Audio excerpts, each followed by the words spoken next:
There we go. Okay.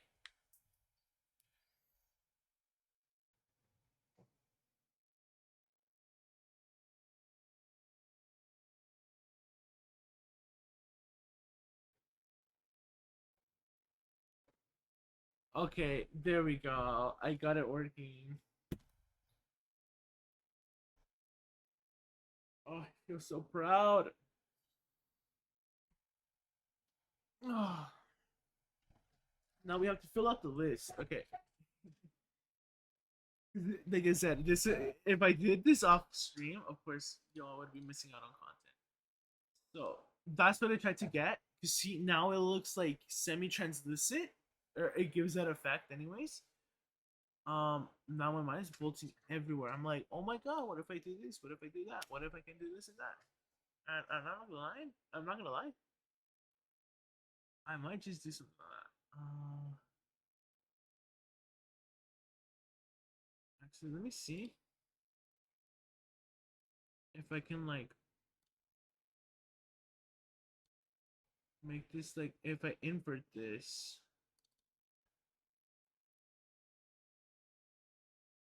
Ah,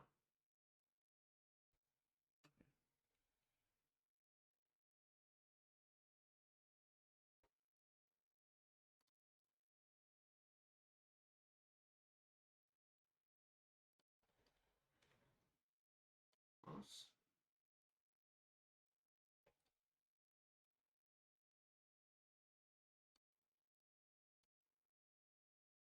Red isolated. We could do invert. Oh, okay, that doesn't play well. Uh,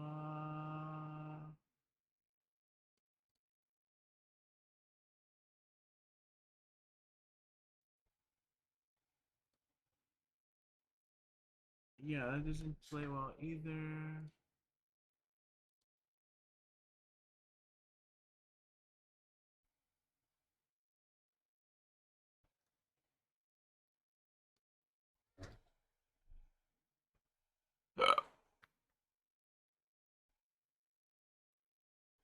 Yeah, we can just keep it. Well, it's because like what I was thinking is like,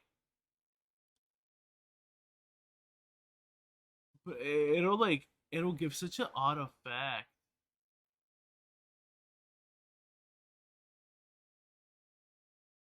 Oh, wait, what the fuck?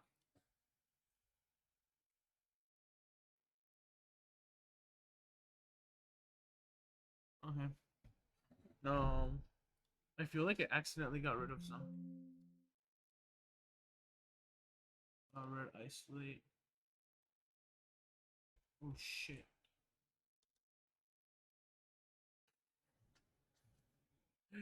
Okay, yeah, red isolate. There we go.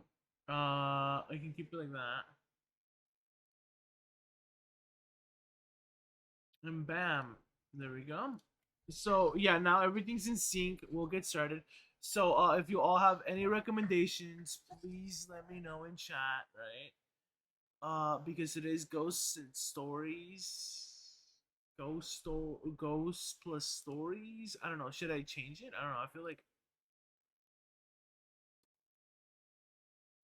ghost and see if this will change anything as to how it's rendered. Oh, look at that! Something happened.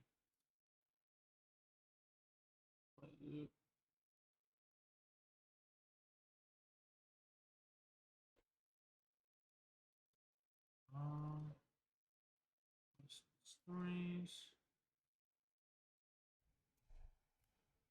Oh, there we go. Oops. Yeah. See, that's what happens when they get out of sync. Uh-huh. So it's weird because like it's a case where like I duplicate them, but I want them to be in sync.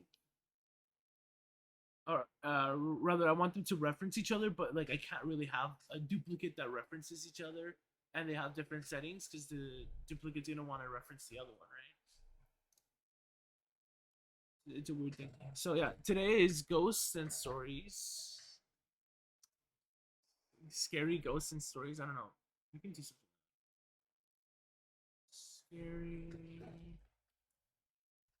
ghosts and stories.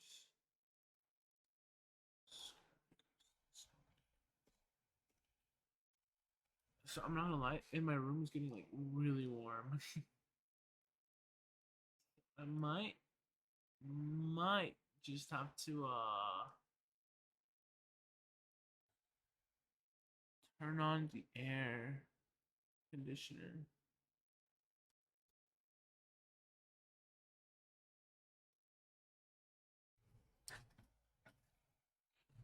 There we go. Actually, it's not even like all the way to the corner.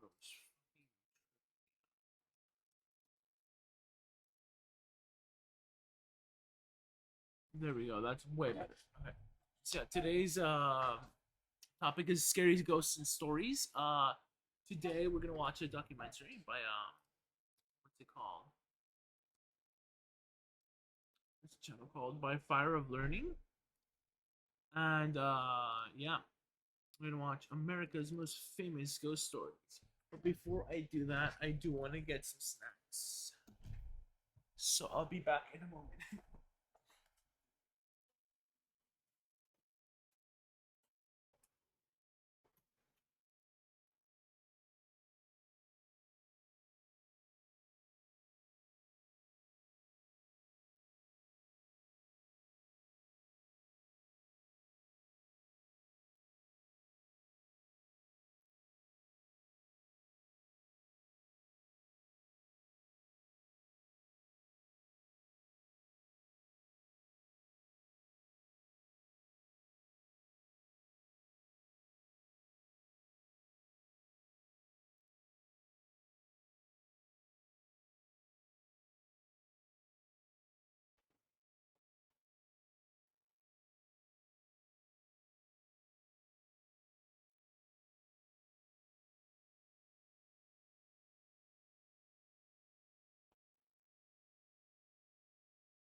Okay.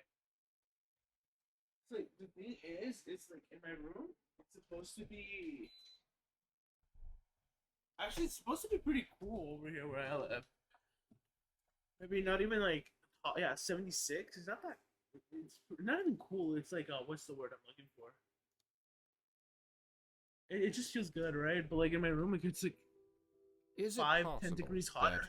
that, at That's least the bad part. occasionally, after death, some incorporeal essence of an individual, what we might call a spirit, instead of passing into the afterlife, remains bound to our world to dwell amongst and perhaps even interact with the living?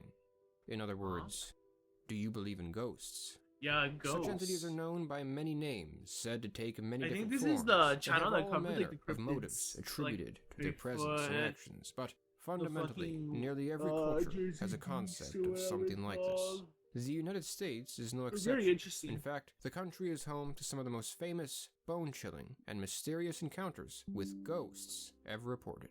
Yeah. Ladies and gentlemen, hello and welcome to Fire of Learning. This is the Campfire series. In this video, we're going to tell and examine several of these stories.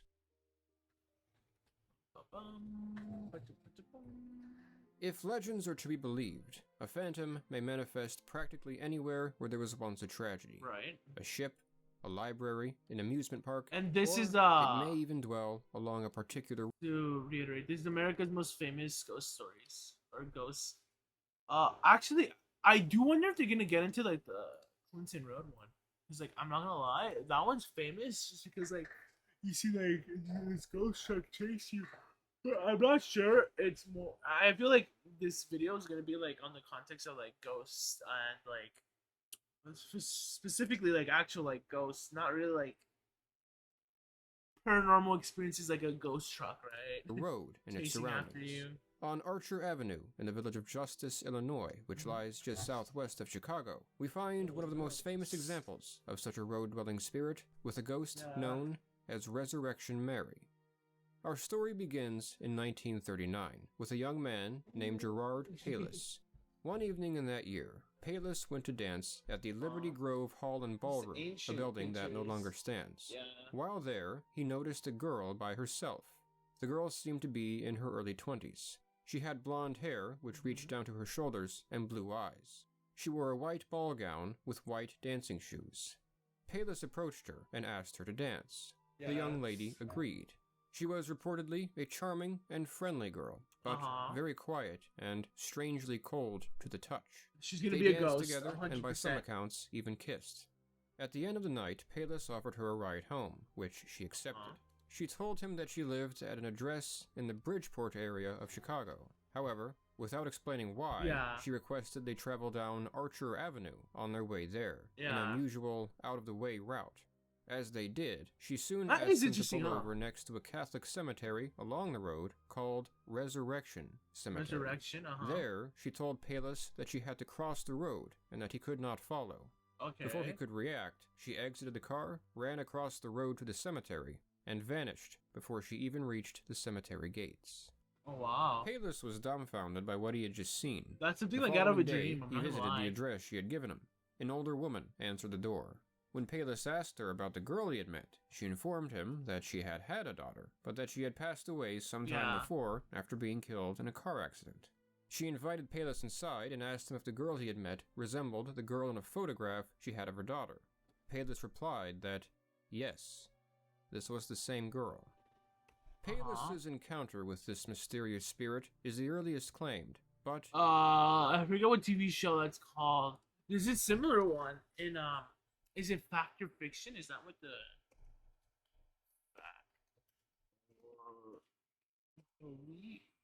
Beyond Belief, Fact or Fiction. There we go. One of the seasons had this story, kind of like the same, except I think I was picking up this girl from a bus stop, and essentially after doing so,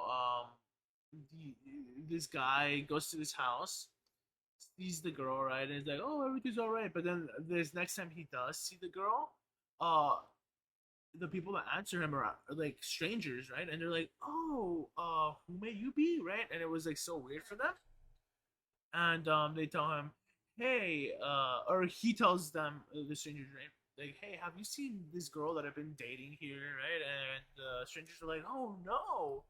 And then the guy notices, like, I think like a picture of her, and asks, hey, that's who I've been dating. What happened to her? And then the strangers are like, oh, that's my mother or something, right? And then they talk or something like that.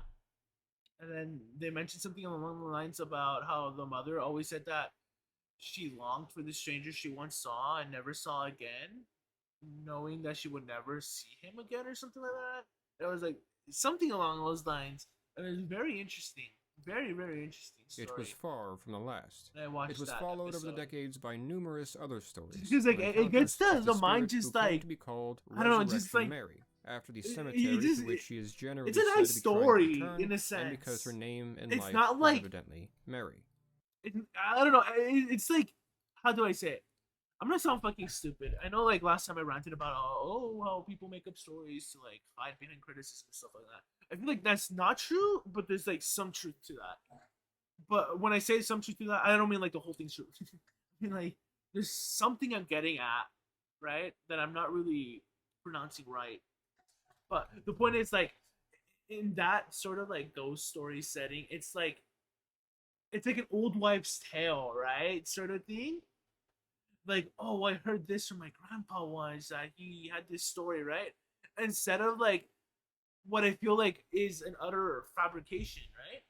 It's not like you know, like, oh, I remember Annie. Annie used to tell me stories about how like she used to see this phantom or this gallant gentleman or something. The stories aren't like that anymore. They're like, oh my god, guys, did you see the ghost? And it's just like a TikTok video of a girl going pointing at it in a big ass fucking circle on an orb. Like, you know what I mean? I feel like, but in the sense that's like a bad comparison because like how do I say it? It goes from like because I'm talking about stories in comparison to like I guess like footage, right? But I don't know. I'm getting somewhere is what I'm trying to say. I cannot really express it in words. It's like I have an idea of what I want to say, but I don't know. But when it's like, I feel like nowadays, like ghost videos and stuff are like overblown, right? But like, stuff with like urban legends and like stories, if they're good enough, they feel real enough. But like, they like get your mind just acting all sorts of like wild, right? Like being like, oh my god, what if this happened, or what if this other event went right, or what if this ghost does this and that? It just gets your imagination started, is what I'm trying to say. There we go. In contrast to like the videos of ghosts nowadays, right?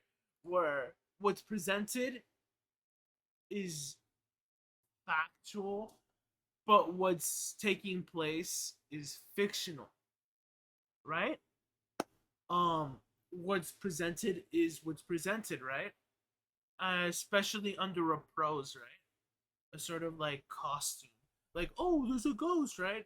You gotta look at it through the form that it is, kind of like wrapped up in, right? And then you gotta look past the bullshit and see what the video is for what it stands on its own, right? Without context.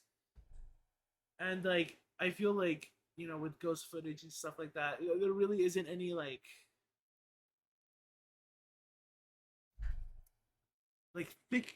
thickness, you know what I mean, to like be like, oh, this could potentially be real, because like everything just goes out the window and it's just like, yeah, it's fake, it's staged, right?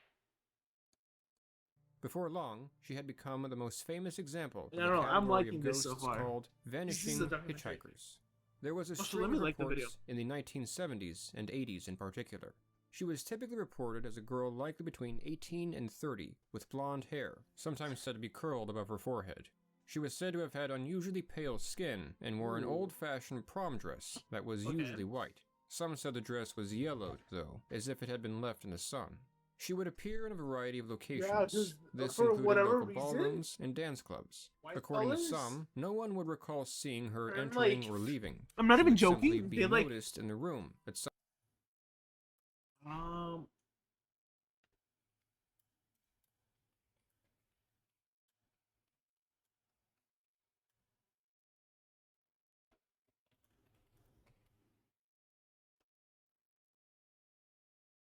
yeah, the biggest culprit is a simple process known as oxidation. Yeah, so it oxidizes because of like the sun.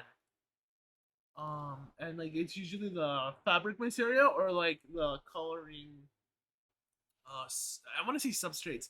Like that's like I point feel in the like the night. wrong word. It was In said the that she would be context. quiet and keep And mostly in the also, background, Loki, but it's like, one witness claimed to see her is, dance does by anybody herself even say in what was coloring described as a kind substrate? of I don't think pirouette so. type dance, a pirouette being a kind of ballet turn.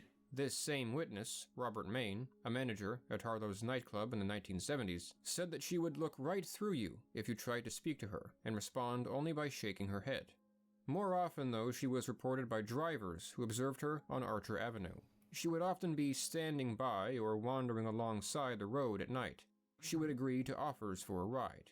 Such cases generally resembled Payless's experience. Yeah. She would enter the car, be very quiet and awkward with the driver, instruct them to stop as they passed by the cemetery, and then vanish. Mm-hmm. Sometimes she would be seen suddenly darting out across the road in front of drivers, only for their vehicles to pass right through her in what should have been an impact.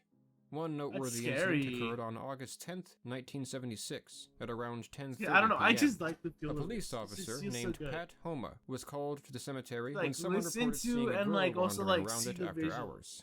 When he arrived, he did not find a girl, but did discover that, strangely, two of the bars on the front gates had been pulled apart and were now bent, and that there were what appeared to be handprints left on the bars. What's more, there were black spots over the handprints that looked as if they were made from something burning the bars. Right? In fictional Or adaptations of the oxidized. story, Resurrection Mary is Or often rusting, portrayed excuse as a me. violent, vengeful the word. ghost. But it does not seem that there are any actual reports of aggression, violence, or even anger. Rather, in general, she seems distant, vague, lost. Who is, and was, Resurrection Mary? There are multiple different versions of the story of her origins, but most of them roughly follow these lines. In life, she was a girl whose name was indeed Mary, who passed, likely, in her early 20s. Yeah. One night, she went to dance with her boyfriend at the O. Henry Ballroom, a building that was later called the Willowbrook Ballroom. Mhm. However, Mary and her boyfriend entered into a heated argument. Mary left the building and decided to walk home by herself. However, as she walked along Archer Avenue, a motorist struck her and killed her, then fled the scene, never to be That identified. sucks. Her parents found her body later that night. She was buried in the nearby Resurrection Cemetery not long after. That's How so much of this fucking can be verified? sad, dude. Many Like, of the figures responsible for reporting encounters this is back then. Like, holy shit. Like, actually, hold up. Resurrection Mary. It's.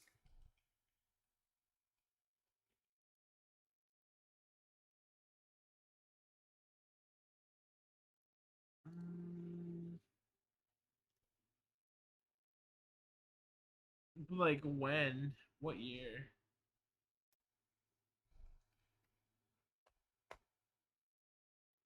1937 mentioned reported a young female hitchhiker. Okay, so 1930s. Say she died like 1930. Like ambulances.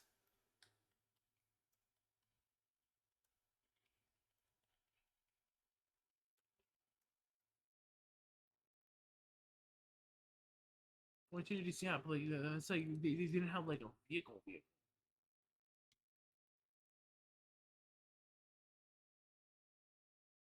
Yeah, 1970s when they changed to like vehicles. Yeah, custom built. Yeah, I feel like she came a little too early before like ambulances are like you know I guess like well even nowadays they're still not like well offered in a lot. They're not an offered service in a lot of communities here in America too, which is crazy to say. Um, how many communities in America have access to one ambulance?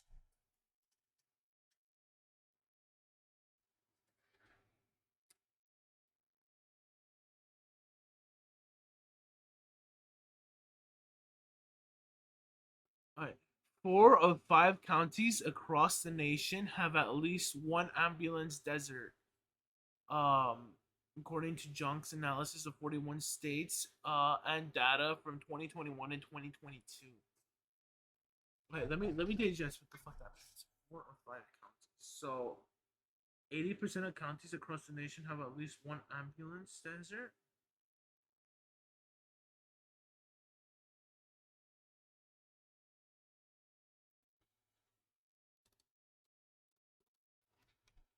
Define ambulance desert.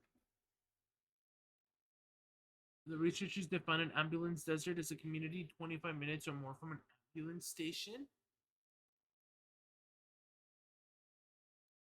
Gee, like I said, I mean, 25 minutes in contrast to like an hour probably back. Not even an hour, maybe days, right? Back then. But like, um, either way, it's like that's still a horrible statistic to like listen to. Ideally, you'd want an ambulance 15 minutes away from you, right? Because 25 minutes is like not even the difference between life and death. It's just the certainty of death, right? Like, say you get shot, like right here, like 25 minutes. I feel like is a long time to wait. You know, um, it's horrible. Like, imagine if you were stabbed too. Like, holy fuck. But like, the point is, her family finding her, going out and having to find her to know what happened to her, or just going searching, right? It's such a tragic thing to have. You know what I mean? I feel like nowadays it really doesn't happen unless, like, unfortunately enough, you're like kidnapped or something like that. I know, like, definitely, I something happened with one of my friends, right? Where one of her sisters was like kidnapped, but like she was found right after, and it was crazy because like they were trying to like what's the word, like human traffic her. It's insane. Um, and the point is like they went like door to door knocking like, hey, do you know where my sister is? You know what I mean? That type of stuff still happens nowadays, but like back then, like they had to go out, I feel, just to find out what happened to like a family member, right?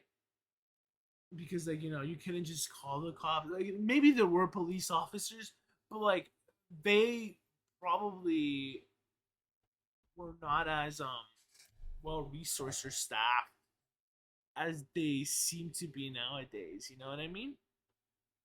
They were more like vigilantes looking out for like their own area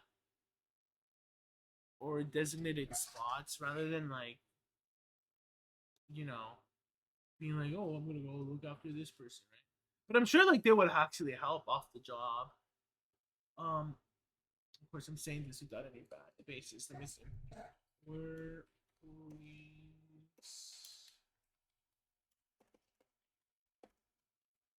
officers? What the fuck? Asked to activities.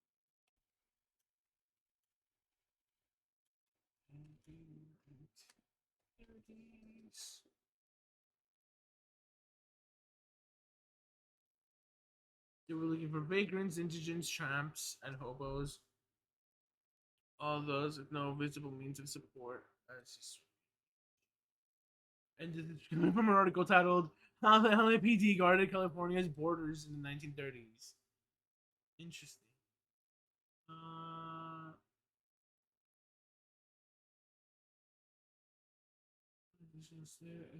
yeah, they were just patrolling. They didn't do anything past like looking, I guess. Encounters with the spirit, like Gerard Palis, This is were just in like a real people. 5 minute, However, not even 5 minute, Resurrection 5 second Mary Google herself search is where you harder just to do identify, 5 seconds, right? at least with certainty. So what that's If trying to Palis tell really you did is end up going not to that a much house and research is speaking to done, the woman's mother, we or don't my know who claim it has no was, real and the address was never basis. recorded.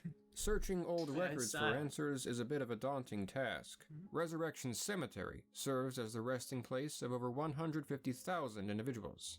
However, a few stand out as potential candidates for the source. Okay, you know what's crazy too? It's like you can find records of all this stuff, but like my mom tried asking for a record of her license from like to the year 2000, and they would not give it to her. They were like, you got to fill out a form, and not only that, we don't even have records of that anymore. And like it's insane because like you can find like paper records in like a library of like people that have passed away in a cemetery or people's lives and stuff that's been like archived, right? But like um of course you're not gonna find like a license. I feel like that even then back then would be hard. But what I'm trying to get at is like if at some point you wanted to get some knowledge or some info on like somebody nowadays that passed away, maybe like back in 2000s or something like that, they probably wouldn't have like a single record because they probably threw it away or didn't know what the heck to do with it. Because like I don't know, my mom has gone to so many places asking for like paper records or physical records that she did payments or made payments. But maybe it's different because she's like an immigrant. But the point is like it's horrible. It's horrible that she could not find a single fucking place that would give her, stuff like, oh, I did a payment here, oh, I did this and that. It was horrible. Of the legend. Like Perhaps when the places most popular disappear, like candidate places is that Mary where you once Bergovi, did your rent a 20-year-old or woman filled out like reported by the orders and Chicago stuff, Tribune like to have been killed or in like a March of restaurant you used to work 1934. at, once they She disappear, was evidently out they're driving gone. with friends The only when her people that vehicle like was could vouch tragically for struck you by actually another working car. there, or However, though she or was really buried like in certify you Resurrection work Cemetery, her death without, itself took like you place say, about an you don't hour's have drive like away checks from or the whatever, area. Furthermore, Mary or maybe you Bergovi have had like short just brown ends of hair them. that did not extend past her chin. Resurrection Mary's blonde hair is practically a defining feature. Like it's that only is the almost owners always that used reported. to But own what the about place proof of the that can existence vouch of for the you ghost working there. herself, regardless of Like who my her mom had these identity like in life old like was? receipts. We don't quite have that either. The case I does don't know why she stand had a out receipt in because that she's they supposed to report have a a check. number of She's independently supposed made to check reports in. of encounters with the But spirit. she had receipts However, that she should have given to the unfortunately, bank to the get case some does money not out of seem her. to have been extensively researched, But the point is, and so most of it is limited to what are admittedly only she's sentenced to stories. like Stories which immigration, are and they did not oftentimes value vague, them, and it lacking was just like, what the details, fuck? and which may even contradict each other. It's like because they Furthermore, could be though the fabricated, legend and it's probably like, does well, stretch shit. back to at least the That gets me 1930s, thinking, which like, is how many suggested by people the fact that the in middle-aged other at the areas time spoke of, of like, the the legend government as have tried something to, with like, which they had grown get up. these There were receipts, no like, officially certified, but they reported just encounters until the don't count 1970s. as like legal evidence because Kalis's it could be 1939 fabricated. encounter, for Stupid. example, was not officially documented until he had a filmed interview in Hey, I 1986 just keep with thinking researcher about that. Richard T. Crow. Crow, My a mom local just passed a resident and motion, full-time or ghost me and my researcher, mom and my was the dad main figure paid money responsible to for pass a motion researching the to case, collecting update the local case, and reports, it's, like, and so popularizing the ghost on a national level through his ghost tours and conversations with Yeah, reporters, like he's talking about authors, some and television programs. Some would suggest that while the legend may indeed long predate recorded reports, and may even derive, albeit loosely, from the real death of Mary Bregovy, the story has many of the hallmarks of a fictitious urban legend, such as Yeah. that the prevalence of sightings seemed to correlate with the extent to which the public was excited by the topic. Yeah.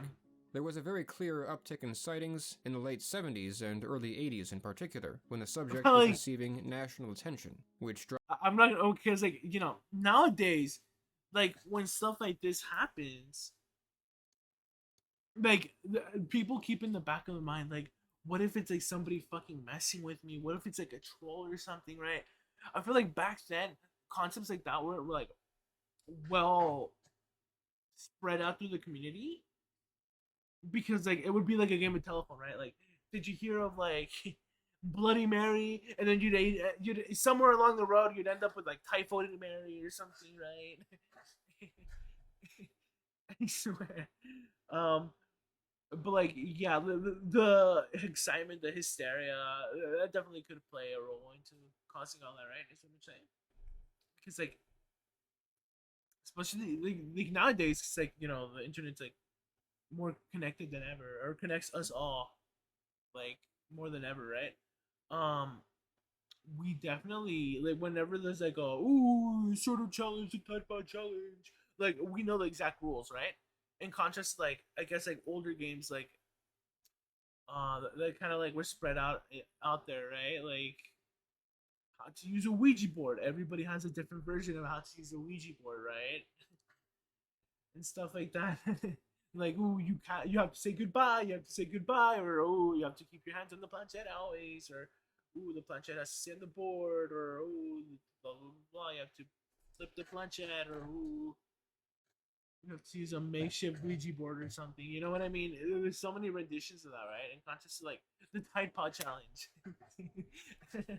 Of course, that's not really a good comparison, but like, in many contexts, it is, because the Tide Pod challenge is essentially just fucking putting the Tide Pod in your mouth and chewing it. At least that's what I remember, and like eating it essentially. It's just like stupid as fuck. dropped off substantially in the early 90s. Crow had a different explanation. He argued that her increased appearance in this period was attributable to a disturbance made to her grave shortly before this time. Ooh, okay, yeah, this is getting more to the pseudoscientific stuff. It's like, whenever, like, I guess, like, grave disturbances happen, a lot of, like, misfortune and, like, bad luck tends to arise in a community, or to a family member, or to a person that did that, or maybe, like, signs get, kind of, like, notified, or not notified, what's the word I'm looking like, start appearing in like a family member or a related family member's like life, right? Like, oh, help me, I am not resting well, or whatever, right? And like, oh, you know what? I already know what to do.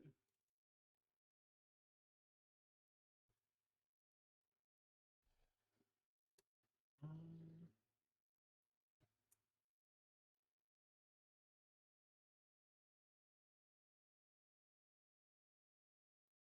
well, we can do this towards the end.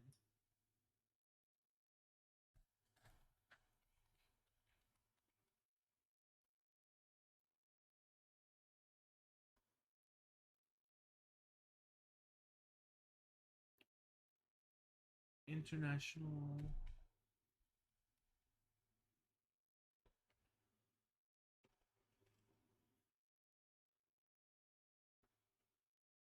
International? No, no, no. What am I trying to say?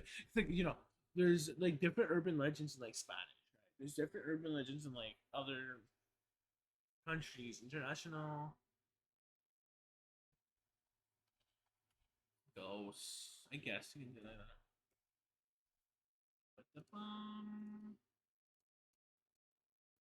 But so where I was getting at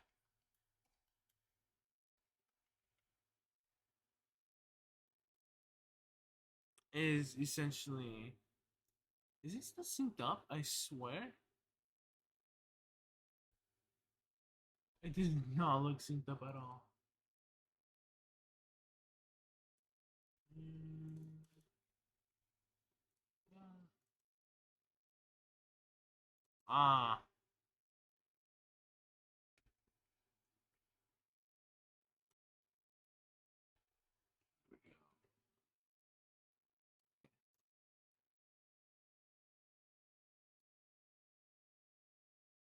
there we go.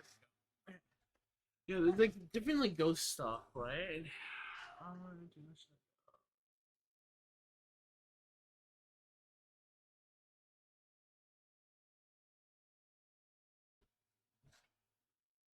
So we'll get like out of like the scope of America and possibly even like English.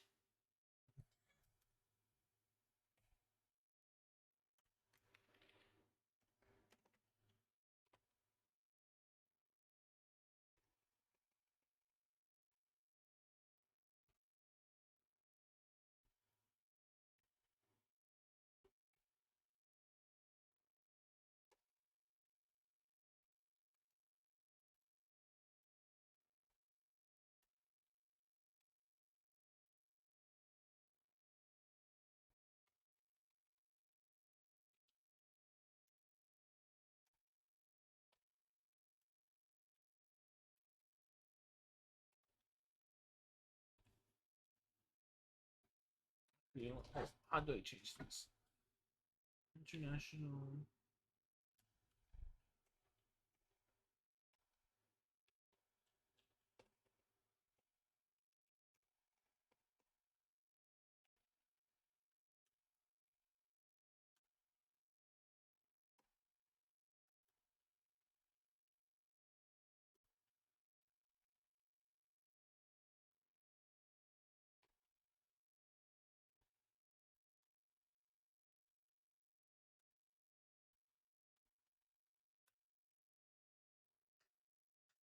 International urban legends, stories, and mysteries.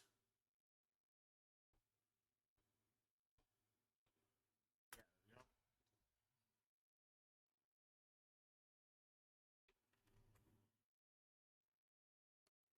that's what we're doing.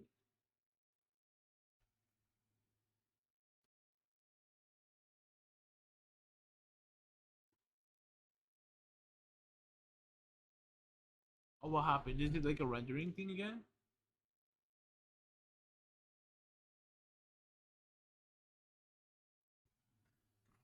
think it's because like I press enter.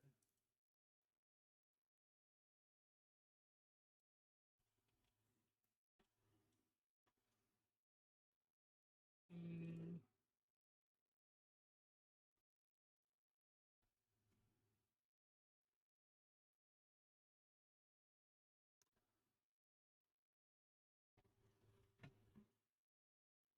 um,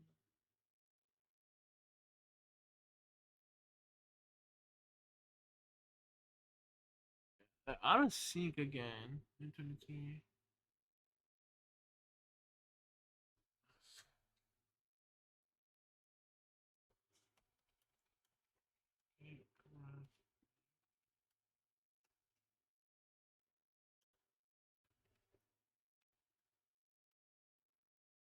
Back in sync.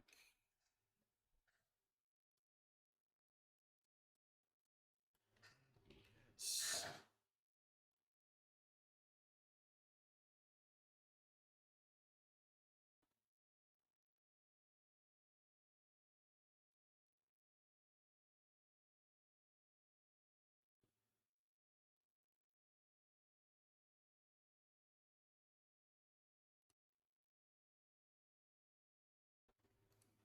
What if we go like? What if we go delete? Hold on.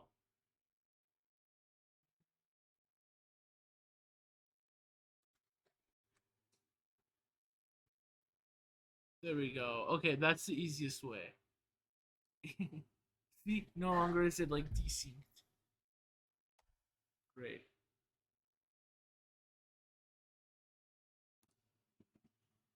Yeah, now we can get started. So, where was I? So, yeah, I was He thinking noted of that, that. in accordance with the original contracts, new graves were being placed above much older ones at this I time. think he's talking about Mary how Bergoglie's certain grave was graves evidently one such grave. Although this isn't clear, there is some ambiguity about where her grave is and what happened to it. Some suspect it was hidden by the cemetery to decrease visitors coming only for the legend.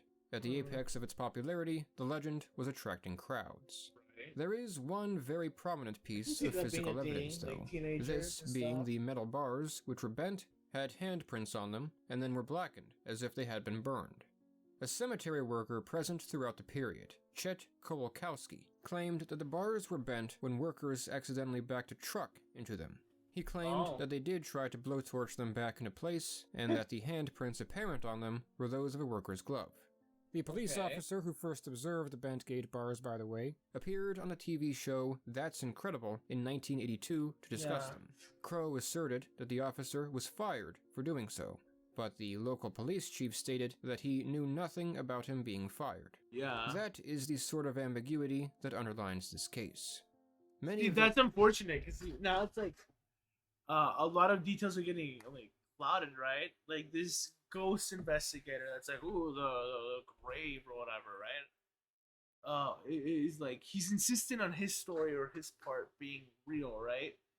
But the truth of the matter very well could be that it's just a very big claim, right? That ooh, the grave was disturbed, right? She's like, I don't know. Most graves, um, they weather away on their own, right? In fact, a lot of people may actually be on top of like Native American grave sites, if you all didn't know.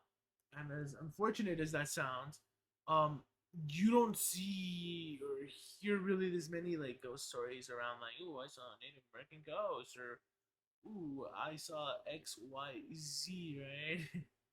You don't see that going around. Ooh, like we should make like, proper burials for them, which honestly would be kind of based to do so.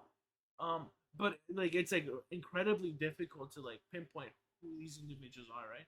It's like, when it comes to like what I'm saying is like when it comes to like giving proper burials and stuff like that, and like ghost activity, there really is no correlation other than um yes, I do believe we should give proper burials, but like under the right context, right? Like, we shouldn't give like a Christian burial to somebody who's Buddhist, but instead we should give them a Buddhist burial, right? You know what I mean? Something more attuned to their culture or the way they want to go, right? Or the way they want to get buried, right? And like, honestly, like ghosts, ooh, you didn't bury me in the right context, or that thing happening like that, like that doesn't really happen. That's just a bunch of what's it called? What's the word I'm looking for? A superstition. Yeah, that's superstition. Those originally involved, such as Crow and Palis, are sadly no longer with us to defend or clarify their positions. Yeah. Even the Willowbrook Ballroom burned down in 2016. Was Resurrection Mary ever out there? Could she still be to this day? Until something more tangible arises, it will remain a mystery. Whether you believe in the story or not, though, should you find yourself in Resurrection Cemetery, remember, it is a cemetery either way, so be sure to respect the cemetery rules, the dead, and their graves. Sure. But honestly, that's the real moral of the story, to respect death. I respect that. But the fact that like this whole like I guess like rumor is being pushed across that, ooh, typhoid murder. Well, maybe not by the author. Definitely not by the author. But like other people like, oh, you disrespected the grave now before she's like fucking haunting us, right? It's like it's BS, you know what I mean? but I do understand that we should be obviously respectful of the, dead, and especially where they're laid to rest, right? That I can get behind. The Santa Lucia Mountains, a 140-mile-long mountain range running along the coast of central California. It is a beautiful, albeit desolate and eerie landscape. Many areas along this mountain range are popular destinations for hikers, sightseers, and travelers. However, there are some who absolutely refuse to venture to this area, specifically the area known as Big Sur, where the mountains meet the sea, because of what is claimed to reside here. They are not typically said to have ever harmed anyone. On the contrary, they seem to avoid contact, keeping a distance, appearing and disappearing so. So like, why are those mountains called Big Sur?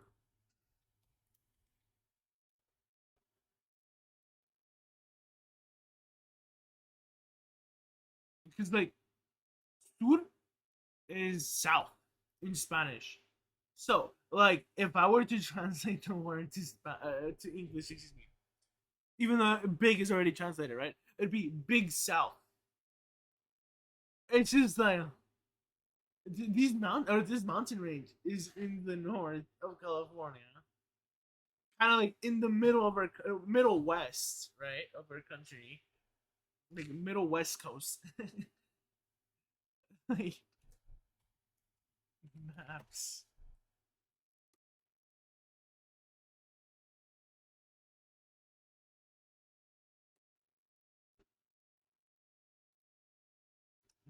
Big.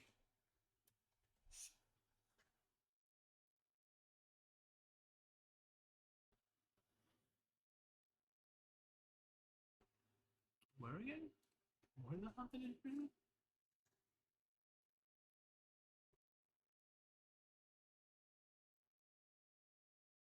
No, actually, it's lower middle. Yeah, I get. I okay. I guess I understand why they're called a big. Oh yeah, they don't know it. So like, I mean,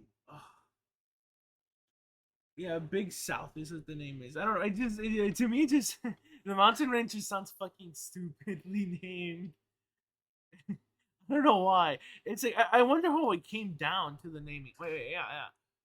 Big Sur is named that way.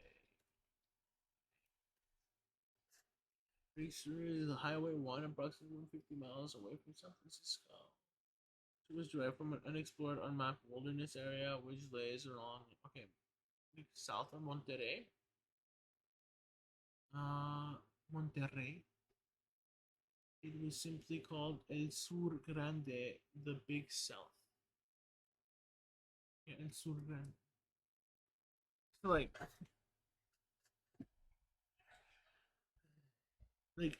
why is the mountain range not called that? Why is Big Sur? I guess because like then I guess you can get into like the puns like Big Sur, like yes sir, yes sir, right? Okay, so I said I was gonna look for snacks like an hour ago. This time I am gonna look for snacks. So I'll be back right now. I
So I just want to preface too. I may not be able to stream much this week at all.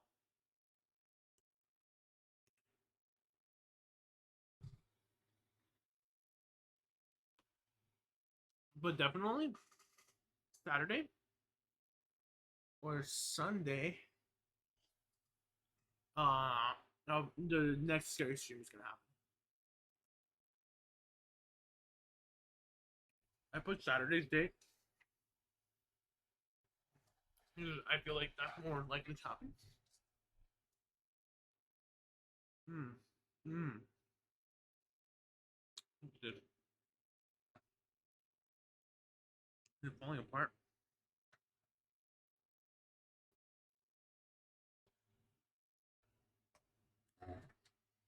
Mm-hmm.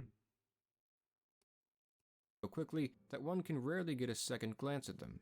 But encountering these apparitions is such an unnerving, uncomfortable experience that some feel they are simply best avoided. They are known in Spanish as Los Vigilantes Oscuros, in English, the Dark Watchers. Mm-hmm. The Dark Watchers are described as tall, perhaps Oh, up they to are 10 gonna get feet after tall, phenomenon shadow-like events. humanoid entities. They are mostly featureless, apart from the hats and cloaks they are sometimes said to wear, and walking sticks they sometimes carry. They are occasionally depicted with hollow, white eyes, but this may be a feature that has been incorrectly assumed, as they are not often included in witness descriptions. They are most commonly, but not always, witnessed in the evening or early morning, standing on tall rocks, motionlessly observing passers-by.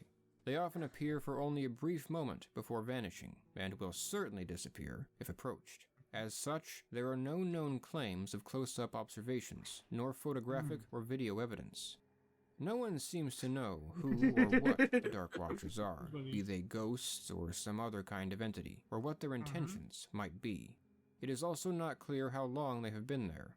It's often claimed that they were known to the Amerindian peoples native to the region, specifically the Chumash. However, the Chumash do not seem to have made mention of them in their mythology, according to Thomas C. Blackburn, who has studied their mythology extensively. However, the legend is certainly at least a century old, probably older. Their Spanish name suggests they were first observed at the latest, in a time when the land was ruled by Mexico, or even the earlier Spanish. The first clear written mention of the Dark Watchers, however, dates to 1937, when Robinson Jeffers wrote of them in his poem Such Counsels You Gave to Me. American author John Steinbeck also referenced them in his book The Long Valley, in a story within called Flight. It is said that both Steinbeck's grandmother and mother believed in the Dark Watchers, and would occasionally even leave them gifts near Mule Deer Canyon. Steinbeck's son, Thomas Steinbeck, would also claim to have observed the Dark Watchers in his childhood, and go on to research them extensively, publishing the book In Search of the Dark Watchers in 2014. What could the Dark Watchers be? There are a number being of a writer, but also in tune with the culture of the area is an awesome thing. That's when you know, you know, like you literally come from a place of when you that's when you know your writings kind of come from a place of like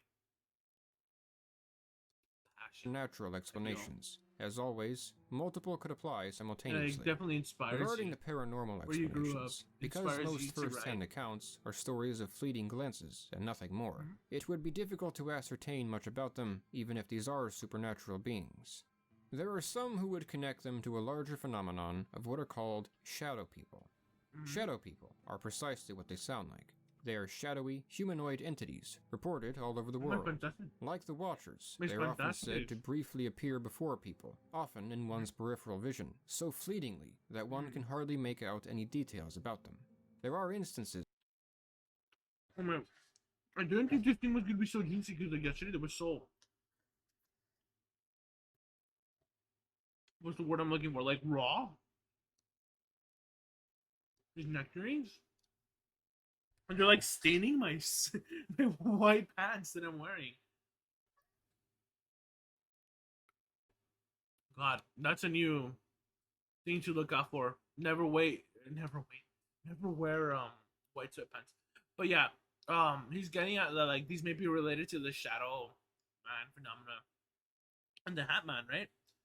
And very much, I do think like there's something there that definitely ties them all together. But they're different in the sense that like I don't know. Welcome the realist minor man. Are you doing game requests for? Unfortunately, if this was last year or the year before, I think I would have had time. This year, I don't have time. Because it's my final semester of college or university rather, and so like I need to like hustle, right? So to say, um, but if you do still want to recommend the game, you can still leave it in the chat. I'll see if I can. I don't know. It's just like what I'm saying is like chances are I probably won't have time to do that.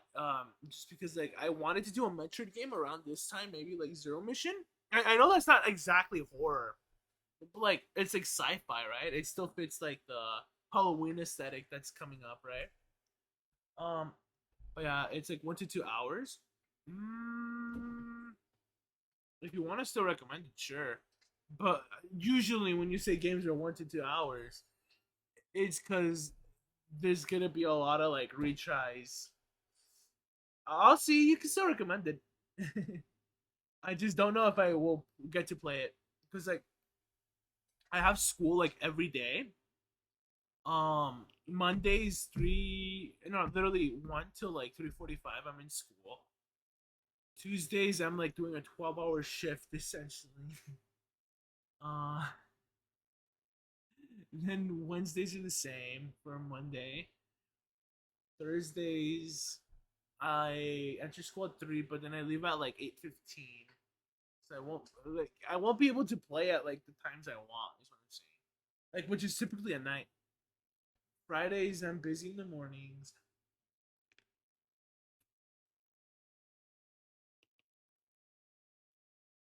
The glitched attraction. That's the game.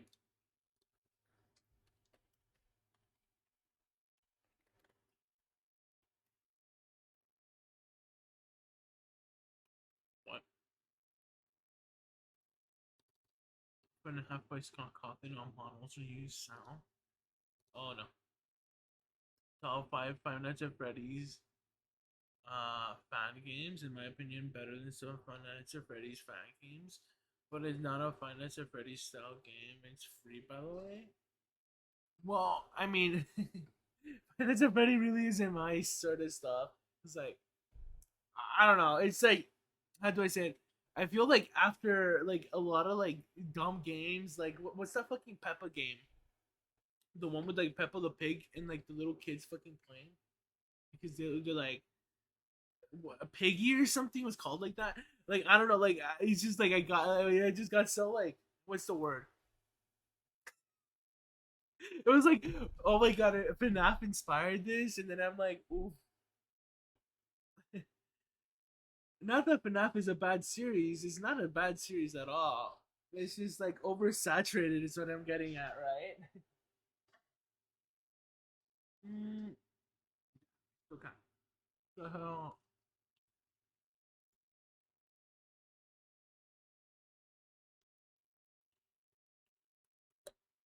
um, trust me, trust me.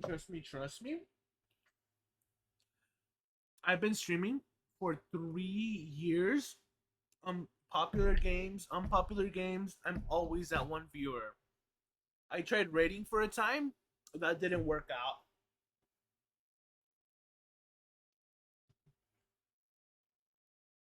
I'm not saying kids watch this game or play this game series, but I kind of don't want a kid audience. I want a more mature one. But either ways, I'll see if I can check it out. Chances are, I'm still gonna probably try to play Metroid for a moment, then get back to whatever I was doing with Pikmin.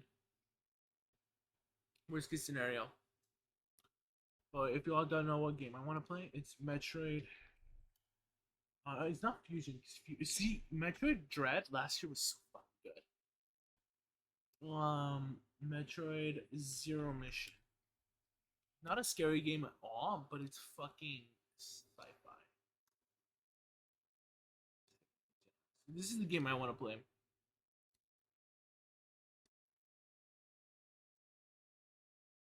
Look. Damn, it isn't. Where is it? Well, yeah, thank you for the recommendation, though. I'll start the video in a moment. I just need to like this image to show.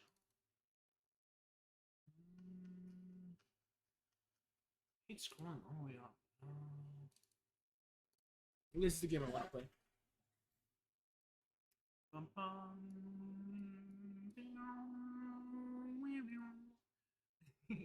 Should have played. I should have played this game last year and played Fusion this year.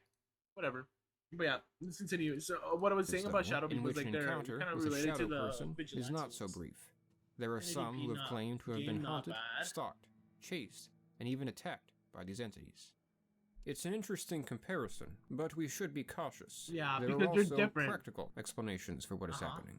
For Could example, be the tree as we lines or discussed in animals. my video about British cryptids and other legendary entities, people That's the Kelpie. I forget what this one is. That probably Nessie or so. Oh no, not Nessie. Nessie's like. Actually, no. Yeah, Nessie, right? Cryptid. Loch Ness monster. There we go. Loch Ness monster. But don't they call her Nessie or something? Whatever. The Loch Ness monster. That could be that.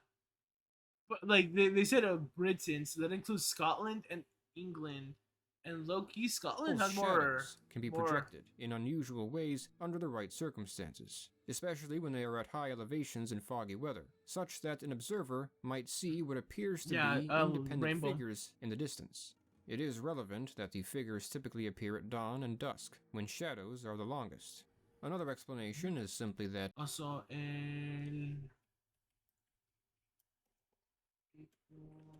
de Orizaba.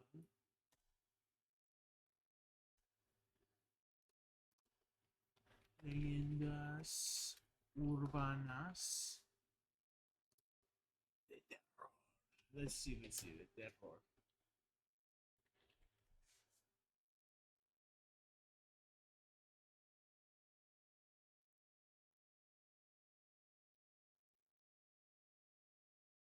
Oh my god.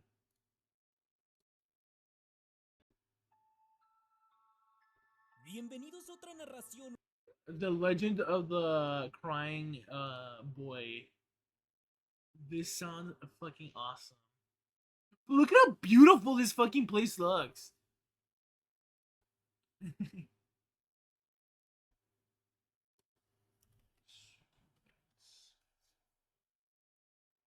Alright, let's see if Reddit gives us anything.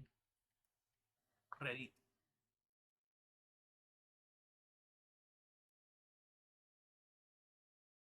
Okay, good, I'm not logged in.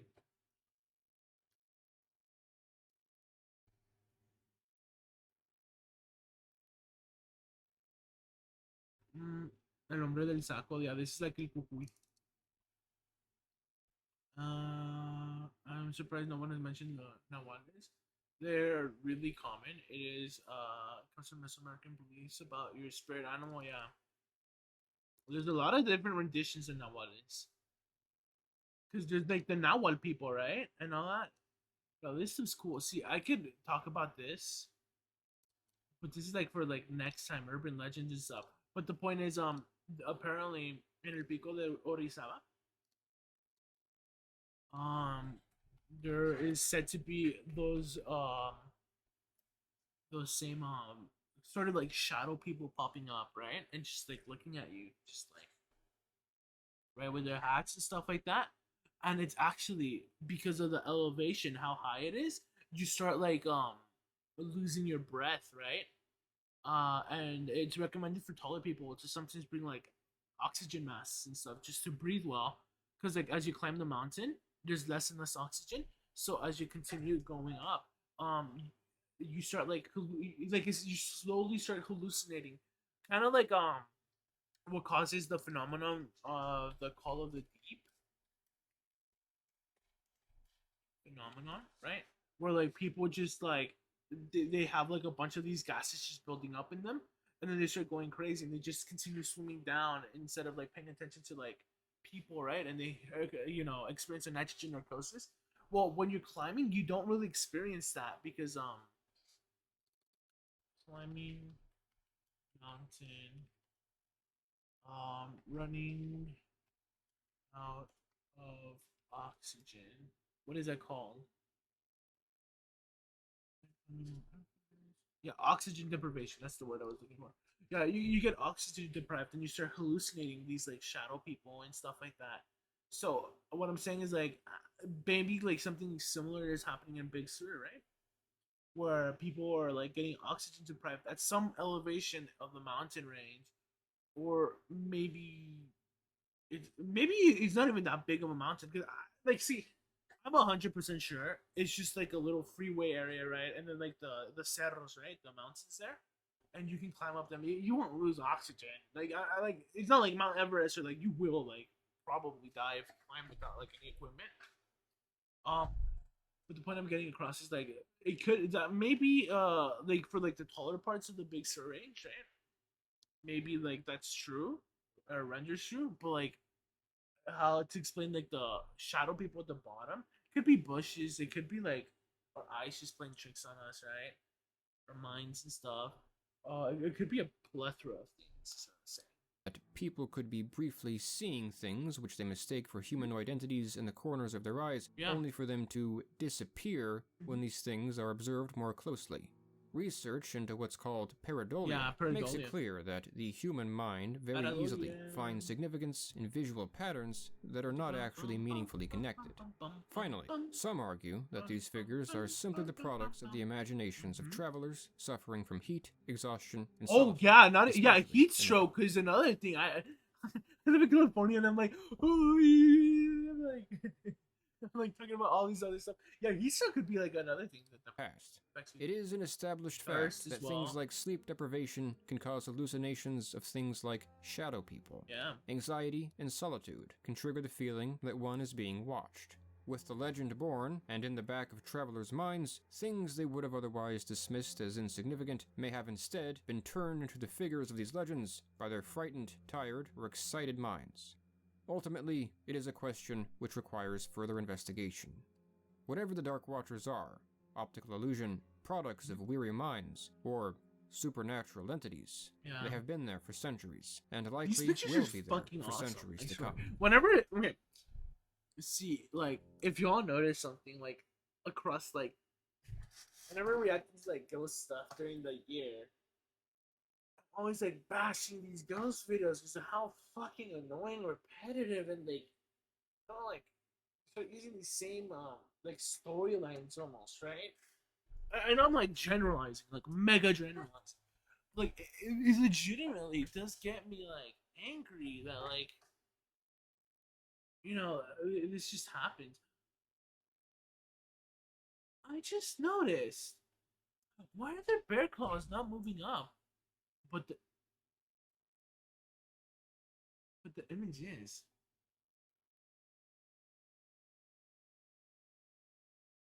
Huh. Maybe something with like how the scroll works. So yeah, because it's like moving here. Huh, I'm a fucking genius, I guess. What was I gonna tell you all? Oh, I lost my train of thought. I completely forgot. There are Oh yeah. When I get closer to like Halloween though, I get into like this like Halloween spirit, right? Where I'm like, ooh, all this shit is awesome, right? It's like I might not bash like certain ghost videos as much as I do, and by bash I mean like, of course, I'll try to be as respectful as possible whenever it comes to like the actual quote unquote stories they give, right? Like if they're like, oh, my mother passed away, I'm not gonna be like, fuck your mother or something, right?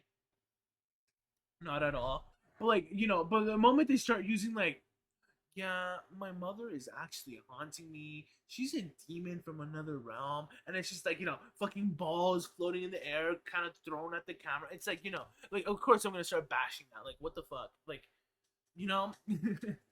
But like, as long as the video doesn't annoy me and it gets closer and closer to Halloween, it's like, I'm just going to forget about, like, stuff. like, ooh, like this video should be annoying me, but it's not because it's just kind of interesting, I guess, to hear them out for once. Many who would argue that it is not simply one of, but is the most famous American ghost, if ghost Huh? is an appropriate label to describe whatever it Bigfoot. was. I'm just kidding. The No, events Bigfoot, that led that's to its fame, according to legend, began over 200 years ago in Robertson County, Tennessee, I near like the what is map. today the small city of Adams. It was here that between the years 1817 and 1821, the Bell family would be subjected to the presence of an unwelcome visitor in their home. History knows this visitor as the Bell Witch. Yeah. Don't they have like a John cave Bell or something? Sr. and his wife Lucy had moved to Tennessee in 1804. I remember watching this in like They Ghost were in My wealthy farmers who would go on to have 7 children in total, 5 of whom lived with them throughout Yeah. their experiences. Along with the family, the Bells also owned a number of slaves, who worked and lived Oh, on God. their 1,000-acre property with them as well. The area they settled was sparsely populated, but those who lived in the area formed a close-knit community. Life in general here was fairly typical for the age. That is, until one evening in 1817. On this evening, John Bell was walking around his property at dusk when he noticed a peculiar animal in the distance. It looked like a dog, but he couldn't quite tell, as the animal appeared to have the head of a rabbit. He shot at the creature, and it ran away. Bizarre as it was, the sighting of this creature might have been forgotten, were it not followed in the coming months by sightings of a number of other curious things. For example, one day while playing outside, their 12-year-old daughter Elizabeth, known as Betsy, witnessed a girl in a green dress swinging from the branch of an oak tree in the woods. She tried to approach this girl, however, when she did, the girl vanished. Just as it was becoming clear that these inexplicable experiences were to be a regularity, in the late spring of 1818, whatever was responsible for them entered the Bell house itself. Odd noises, like knocking. Okay. So this is probably gonna be a spoiler to the story. I know I'm pausing in quite an awkward area. But from what I'm reading from the Tennessean, on an article written by Katie Nixon called Bell Witch Lore Spins Dark Tale, but Could Science Explain It All?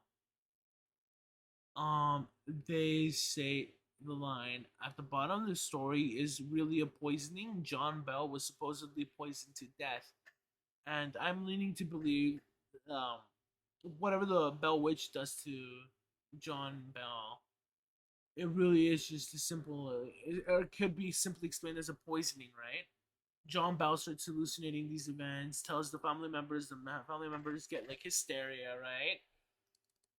And stuff like that. Strange medical symptoms he was having. His son talked about having medical symptoms. Trouble swallowing. His tongue felt weird. Even if John Bell medical ailments could be explained, the fantastic events are less easily understood. John Bell's. Yeah. I'll link this article for anybody who wants to like continue reading. But yeah, like I said, whenever it comes to like these urban legends and events, unless like the urban legend like the Mary one that at the beginning of the stream, like they have like a maybe like a real basis or something like that, or more realistic basis. I tend to like kind of like lean in and be like, yeah, there's certain details that are right, but in this case, like the Bell Witch existing like a witch, witches back then were usually seen as like people who were sinful, right? People who did not worship God, Christianity, whatever, right? And there is, I think, a pretty good history behind witches. Also, like, you know, messing around with like how cartoons depict them, right, with potions and shit. Uh, and you know, witches could literally be as simple as a person who married a man who's abusing her, right? Just getting fed up and actually legitimately poisoning this man using fucking different chemicals and stuff, right? And thus you get to the witch, right? Oh, she's a witch because she poisoned or used like rather because like obviously like instant jail if like if the spouse poisoned the other spouse, right? Like the wife poisoned the husband, right? Instant jail, right? If the husband dies in a day. But like if the wife can get away with like slowly poisoning this individual. Well, who's to say this individual was poisoned to begin with? He could have just died because he was immunocompromised because of the poison, right? In a sense, like it's kind of like getting off scot free, right? Is what I'm saying. So like that's where like urban rumors are like, oh my god, the wife was a witch or something, right? Oh, she must have concocted some spells to like keep the wife and keep Ralph around Barbara or something, right? Barbara must have put a love spell or a love potion on them or something, right? That's how you get kind of like those rumors. To me, it Knocking, makes so much clawing, and sense. I don't gnawing know. sounds, the If it sounds doesn't, of please let me chains know. rattling, the sound of someone choking, and the sound of dogs fighting would But be yeah, heard it's in the insane. house, but the source could never be identified. Mhm. Eventually, the strangeness began to affect the Bells' persons. Their bed sheets would be pulled off of them in the night. The children would be Just how scratched, and funky they would be that smacked painting across is. the face while they slept. Betsy was reportedly targeted the most of the children. Of all the family, however, John Bell Sr. seems to have faced the worst ordeal. Yeah. Soon, he came down with a strange illness that caused his tongue and mouth to periodically swell, hindering his ability to speak and eat. This, they believed, was connected to everything else I that wonder was if he was occurring. wealthy too. In That could spite play of the heavy another. burden that was placed on them, the Or Bells like if he kept was these just incidents somebody to that themselves abused for around a wife, year, right? Or fearing something. how claiming to be haunted might affect their standing in the community. Eventually, however, John felt it necessary to find help.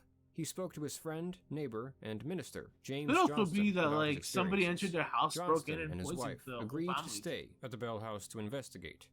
Quickly, they learned it was not shy around strangers. When they went to bed, the Johnstons heard many of the same disturbing sounds that the Bells did. Then, their bedsheet was pulled off of them. The following morning, Johnston concluded that it was a quote-unquote spirit, just like in the Bible, which was haunting them. After the Johnstons' visit, the Bells began reaching out to others for assistance. Naturally, word of a haunting spread, not only throughout the community, but it seems across Tennessee and even beyond. Hundreds of visitors, some reportedly from quite far away, came by to visit and even stay with the Bells to attempt to examine and communicate with the spirit. Many left after enduring a frightening or abusive experience at the spirit's hands. Although, not everyone had a negative experience, and it was noted to have even been kind to some guests, and even some family members, in fact. It seems to have generally treated John's wife Lucy with compassion, for example, even I think that's the Stockholm syndrome playing peculiar role, right? caring for her during a period of Somebody illness. breaking into However, their house, it was or often malicious, you know, the consistently wife, so or towards John whoever's Bell Sr. poisoning the Soon family, the entity right? began to communicate, at first very simply, but it eventually became fully conversational. The spirit is portrayed as somewhat playful, albeit wickedly so.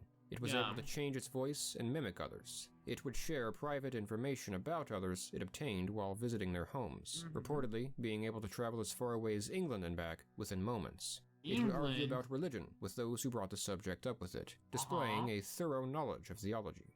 When asked about its origins, it replied that it was a spirit that was once very happy, but which had since been disturbed. However, it would go on to give a number of fanciful and contradictory explanations for its origins. It was the spirit of a wealthy European immigrant. It was the spirit of a Native American whose tooth had been stolen, etc. On one occasion, the spirit referred to itself as Old Kate Batts's witch. This was peculiar. Kate Batts was the niece of Lucy, as well as their neighbor. However, the families were reportedly not on good terms. Yeah, Apparently, exactly. Some years prior, Mr. Bell and Mrs. Batts, who was the head of her household, had had some sort of business dispute in which she felt cheated, so much so that she went so far as to swear revenge on him. Was this entity somehow connected to Kate Batts and the revenge she swore, or was this another one of the spirit's jests? When word reached Mrs. Batts about this, she was infuriated, but there were many in the area willing to believe it on account of her reportedly bitter personality and superstitious behavior. John Bell himself, however, reportedly doubted her involvement in anything. She had had conflict with him, but then she had apparently had conflict with nearly everyone in the community. Regardless, the spirit continued to respond to the name Kate. The haunting would continue for years. Visitors would continue to come and attempt to investigate all the while.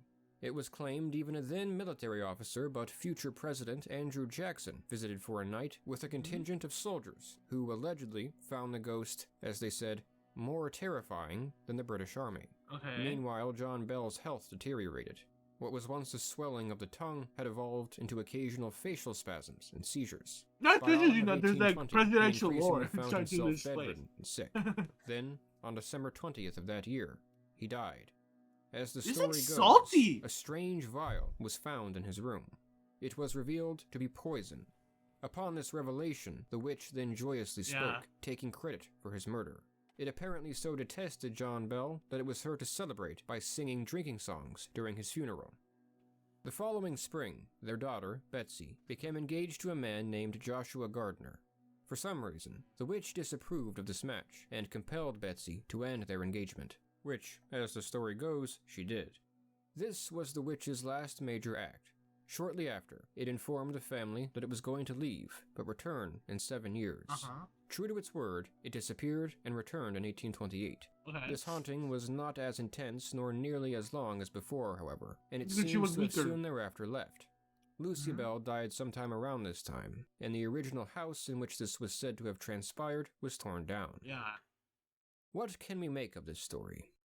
Well, the human characters mentioned were real people, or at the very least, based upon them. The Bell family even still has descendants living in the area, in fact. Yeah. Verifying much about the original story beyond this, however, presents a challenge.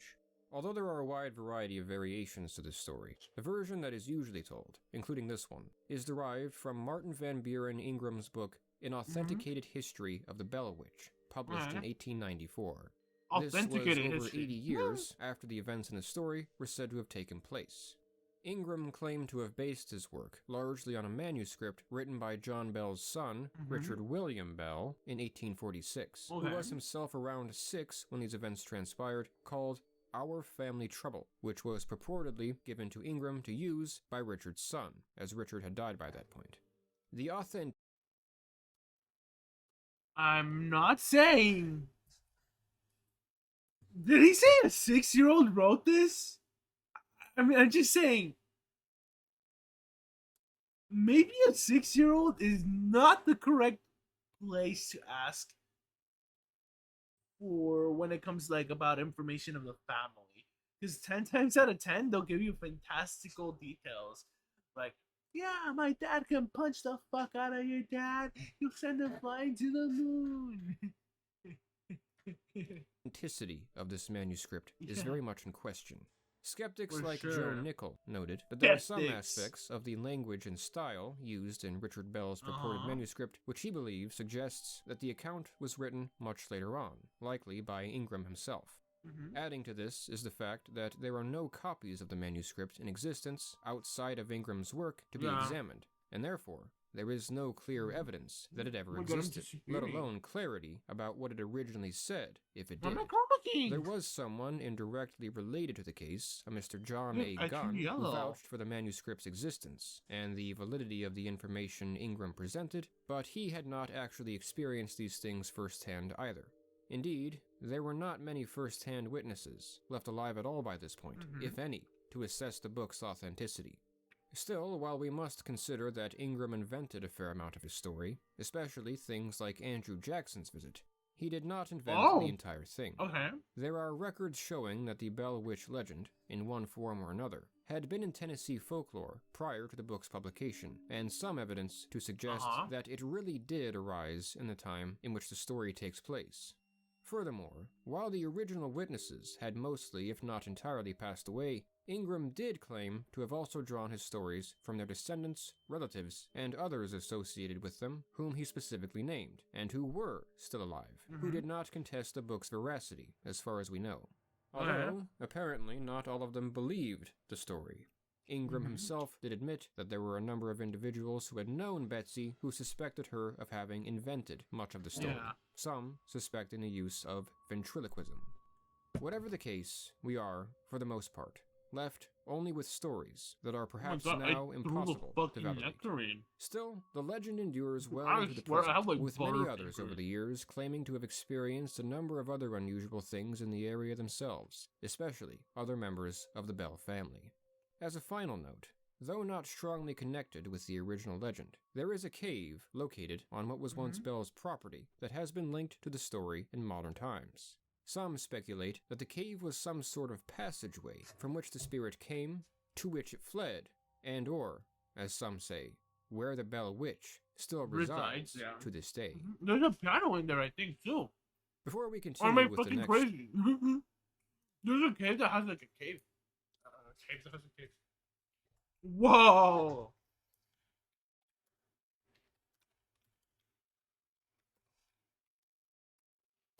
No, man.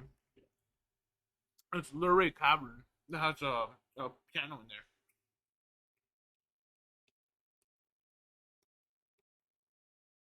Hold on, let me play. the road, and that he...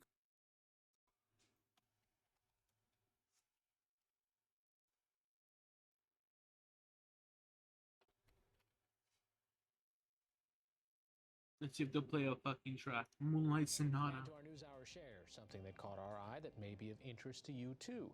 This year marks the 60th anniversary of the debut of a musical. Just saying, this is awesome. The stalactite organ of Virginia's Luray Caverns.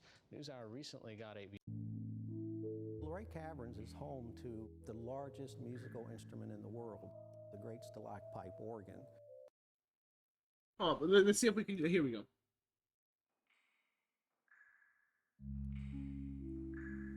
To play the instrument that is utilizing our general pulse up a musical instrument, very peaceful.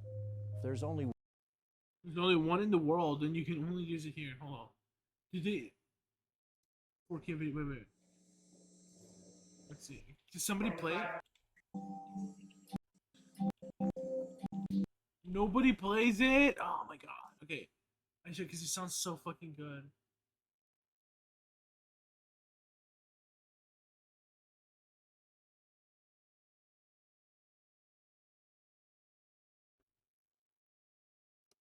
For Elise.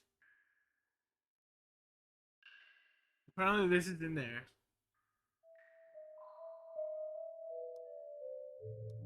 This is how it sounds. I swear. Bum bum bum bum bum bum ba-dum ba-dum ba-dum ba-dum bum bum ba-dum bum. That's the channel that uploaded that. Dun dun dun dun dun dun dun dun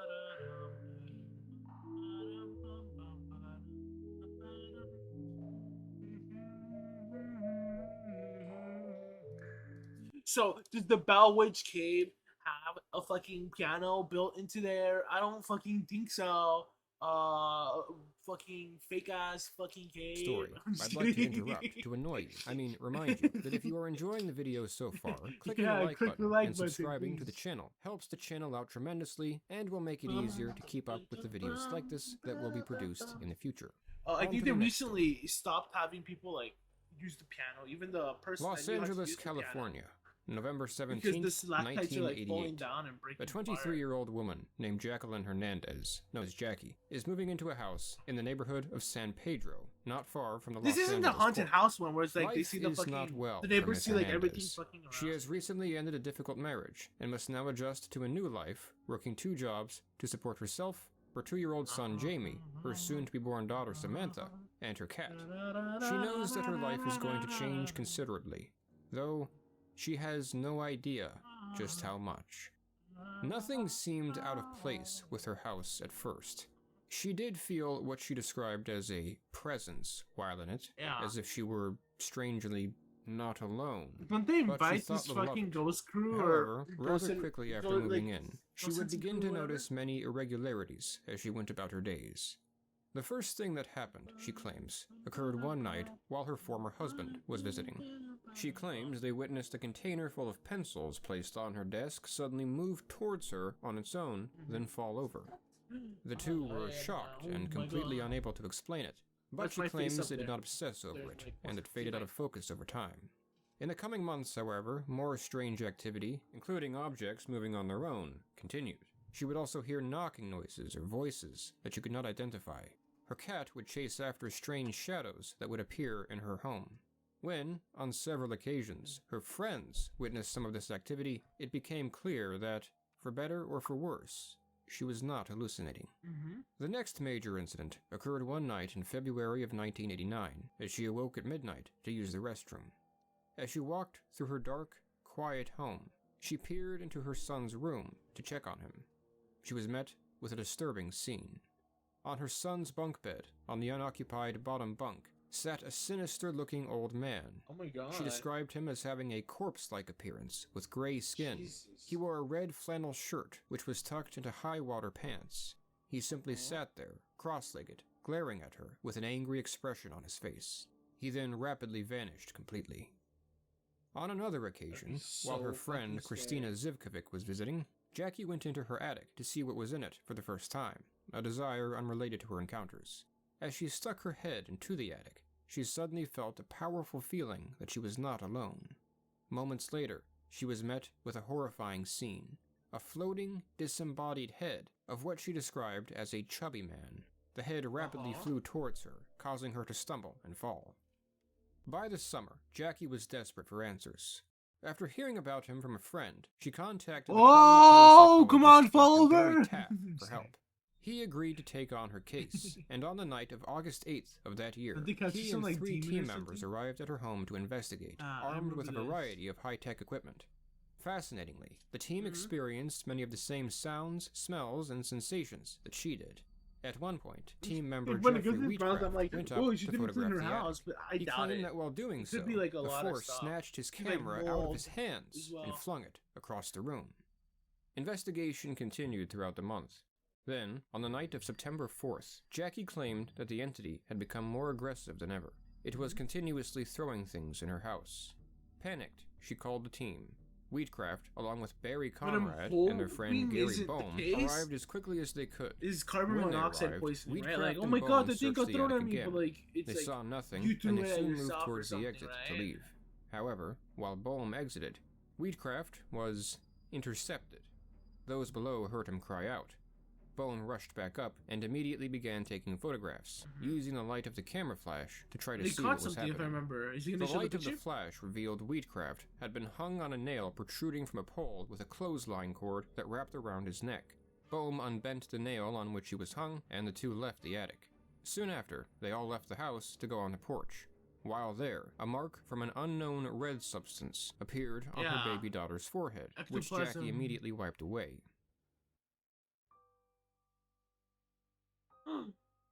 Jackie was now at her breaking point. After that night, she left the San Pedro house and soon moved away altogether. She and her ex-husband got back together to try to repair the relationship around this time. They moved in together a few hours north to a Like, trailer park trailer in the park, city of yeah. Weldon, California, never to return to this property. But then the Over the haunting next rose several up again. months, Jackie would try Yeah, I to remember overcome this her horror story. and resume a normal life. And they called him over However, again. Jackie and her ex-husband eventually ended up separating again, Yeah. and he moved out. She was now alone with her kids in the trailer. Or so she believed. Shortly after her ex-husband left, in April of 1990, life became strange once more. She began to hear scratching and banging noises at night. The odd lights she saw in San Pedro returned. Then, one day, she and her neighbors saw him. The face of an old man on the corner of her television screen. It was now abundantly clear that the poltergeist she had encountered back in San Pedro had followed her to her new home. Somehow. When it became destructive, she again turned to the team for help, and Wheatcraft and Conrad soon arrived. As it was clear that whatever was haunting her was determined, it was suggested they use a Ouija board to attempt contact. The three of them, along with Right? Jackie's neighbor Yeah, Tina, always met at her trailer to do this. Real They good. tried to set up video cameras just, to record the Ouija results. board. However, they The claimed their Luigi equipment board, would you know, not you gotta take out function. the Luigi The board. spirit was said to have made its presence known right Ouija away, or Ouija? shaking the table on which the Which board one was is set it? violently. They began to question the spirit, with answers rapidly Oh my being God. given via the Ouija board. They asked, "How many ghosts are there in here?" The spirit responded, "Phantoms fill the skies around you." Oh. After further questioning, they determined that the spirit was supposedly a man who had been born in 1912 and died in 1930. He claimed to have been murdered, held underwater in the San Pedro 18 Bay. years? He claimed that Jackie's home Jesus. was once the home of his murderer who had gone unpunished. Jeffrey Wheatcraft then asked the spirit why it attacked him. It responded, "Because you are the likeness of my killer." Conrad then asked if the spirit hated anyone in the room. What the The fuck? spirit spelled out JEFF.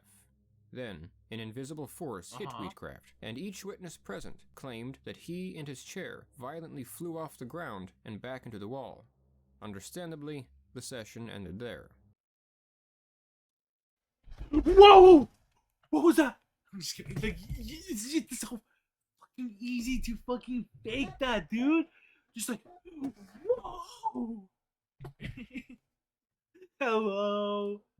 Later on, using the information obtained, Conrad was able to find a potential living Dude, match. guys, spirit. ever seen a There was a streamer seaman fall named over Herman or something? Hendricks who lived in the area around that time, whose corpse was found in the San Pedro Bay on March 25th of 1930, just as the spirit said, although this man was born in 1902, not 1912. He was wounded, which newspapers suggested was possibly a result of foul play. However, the coroner ruled that the man had drowned, and that his injury had been sustained while falling. Over the next couple of years, Jackie would move a few more times. Each time, inevitably, whatever it was that stalked her would return. Fascinatingly, the researchers involved in the case also claimed to have experienced unusual things in their own homes after the investigation as well. Eventually, however, the spirit's activity slowly diminished. What happened to Jackie Hernandez? Admittedly, every single version of this story I came across told it differently. I focused on the accounts given by Jackie and the others involved themselves, but even then, there were some discrepancies between That's their the accounts, unfortunate especially truth. over time, and other areas of vagueness. A 1993 LA Times article even mentions a second, much more benign but quite prominent ghost, who is mostly, if not completely omitted from most other accounts, perhaps for the sake of brevity, perhaps the chubby the man's camera's head gonna- from the attic. Still, the story is consistent enough to work with.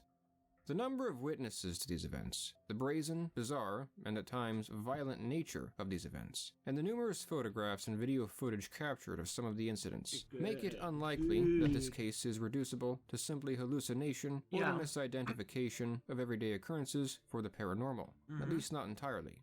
Indeed, practically everyone who has reviewed this dramatic, creepy, and exciting case has commented on the fact that it sounds exactly like something you would see in a Hollywood film. A skeptic must wonder, is this purely coincidental?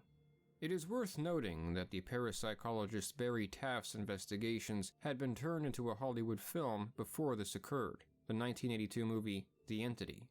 Is it possible that this was, at least on the part of some involved, an attempt to create another movie-worthy story? In the 1997 documentary reviewing the case, titled An Unknown Encounter, at the 43-minute mark, a gate in the backyard appears to open on its own. They comment on the fact that it can't be the wind because there isn't any, while wind chimes can be heard in the background. This is only one example just within the documentary of them favoring dramatic conclusions about their experiences over practical ones. Was this a product of being perhaps a bit too excited over what they believed was really happening, or a sign that they were motivated to interpret everything this way? It's an accusation that must be considered, although it cannot be proven. But can the existence of anything beyond our understanding of the world having been active in this case be proven? Again, an abundance of photographs and footage was taken, and the spirit reportedly left numerous marks on her homes. But, regrettably, none of it was anything that cannot be faked, or which clearly validates claims of paranormal activity, something which some of the researchers, who still claim to believe in the ghost, themselves concede. During the haunting, Jackie and the others noticed what was described as a blood-like ooze that dripped from the walls in her house. This was not only photographed, but a sample of it was even reportedly sent to a lab for analysis. It was confirmed to have traces of the blood of a man, with high copper and iodine content. However, the scientist and laboratory involved in this testing evidently refused to be named, drawing skepticism. The house in which all of this began still stands, but none of its occupants before or after Jackie appear to have made mention of anything out of the ordinary. Was there ever truly a spirit there? Could it still be there, perhaps dormant, for reasons beyond our understanding? Has it left, to follow Jackie forever, or even another? Is it even possible for these questions to ever be definitively answered either way? While some ghosts, as we have seen, are said to be malicious or vengeful, Some are most good. ghost stories actually seem to involve an entity which may be felt, heard, or even seen, but which is Yeah. really a rather neutral presence, affecting the lives of the living Okay, minimally. okay. For a true overview of America's ghosts, however, we must look at a spirit said to behave altruistically, whose hauntings end up benefiting the haunted. Pawleys Island is a small island just off the coast of central South Carolina, less than an hour south of Myrtle Beach. It is a beautiful area. So I wonder if this is a reason, or maybe it represents something based off of who the author of this video is. I'm just saying that just because like sometimes people like choosing something that's like more near and dear to them, right? They like talking about information that like they obviously are familiar with, right? So I wonder if like perhaps they maybe heard these stories at one point, but no, they're not as popular anymore. So they just like chose some of these, right? Or perhaps they got them off of list because like they call this like America's most famous ghosts. I'm not gonna lie, like Tennessee, Illinois is pretty sizable, right? Illinois state size.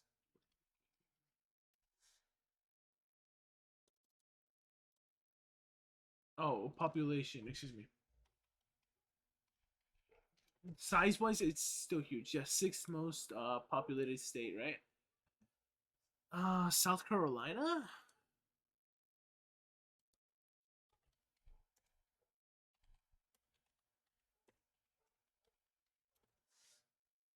23rd. See 23rd. California definitely one of the most populated states.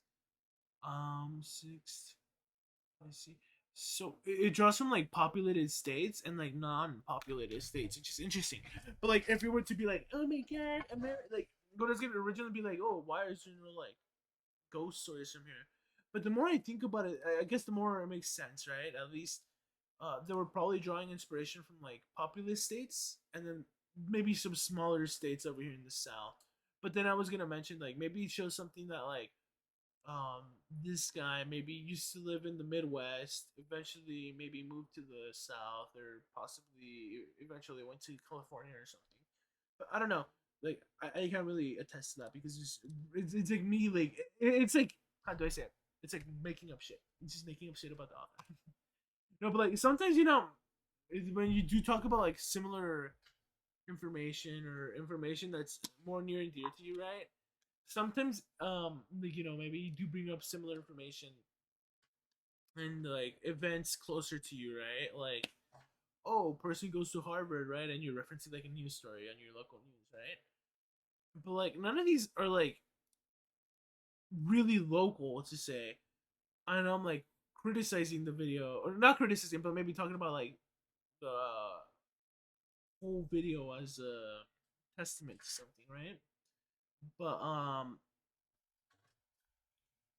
this video's been pretty fucking good. Of central I'll be South honest. Carolina, less than an hour south of Myrtle It's Beach. not too. It is a beautiful area that has been used as a beach resort since the trendy 1700s. to like the popular girls However, nowadays. Like because of its ooh, this location, popular it has often TikTok found ghost. itself on the front Like, line. This is America's most famous ghosts. You can argue that there are even more famous ghosts nowadays in the present, right? And I am just so thankful. It's not like, hi guys, my hotel is really haunted, right? And they just play like a TikTok video or whatever. Lines of hurricanes. There is a famous story of tragedy. Also, when I do on that this voice, island, it's like I'm said trying to have mock the taken fucking place robot in voice. 1822. This One is day like in that funny as year, hell. a young man was traveling to see his fiancée and her family who lived on the island. The man had been away for some time, and the two were anxious to be reunited. As the man and his servant continued along their journey, they became thirsty. The man challenged the servant to a horse race to a nearby pond. During What was that? thirsty, the man challenged the servant to a horse race to a nearby pond. Horse race. During the race, Why the man did- noticed what a the shortcut fuck? to Why some did it change marshes. like tone He or attempted voice? to steer his horse through them, but his horse stumbled, and he was thrown off and became stuck in the quicksand like mud. His servant rushed to free him, but he could not get him out fast enough, and the man eventually sank and drowned. When his bride-to-be received the news, she was devastated. She struggled greatly with his loss in the time following, spending many of her days roaming the beach in sorrow. On one occasion, she happened to come upon a man standing on the beach, staring off to the sea. The man was shrouded by the fog and difficult to see, but as she continued walking, coming closer to him all the while, she increasingly felt that there was something familiar about the man. Finally, at some point, she realized it was her fiancé. Overwhelmed, she immediately reached out for him, but, sadly, as she did so, he disappeared into the mist. She went home and told her family about her experience. Her father assumed it was a hallucination caused by grief. That night, the woman dreamt of her fiancé. She saw him standing atop a sand dune, calling out to her. However, she found herself adrift in a boat with no oars in a stormy sea, full of strange debris, unable to come to him. She awoke crying profusely. When she related this dream to her family hysterically, her father became concerned for her health and felt it was necessary for her to see a doctor. They left that day to travel inland to the city of Charleston to visit one. While they were gone, however, a hurricane ravaged the area. When the family returned, they found much of the island in shambles. However, their home was left untouched.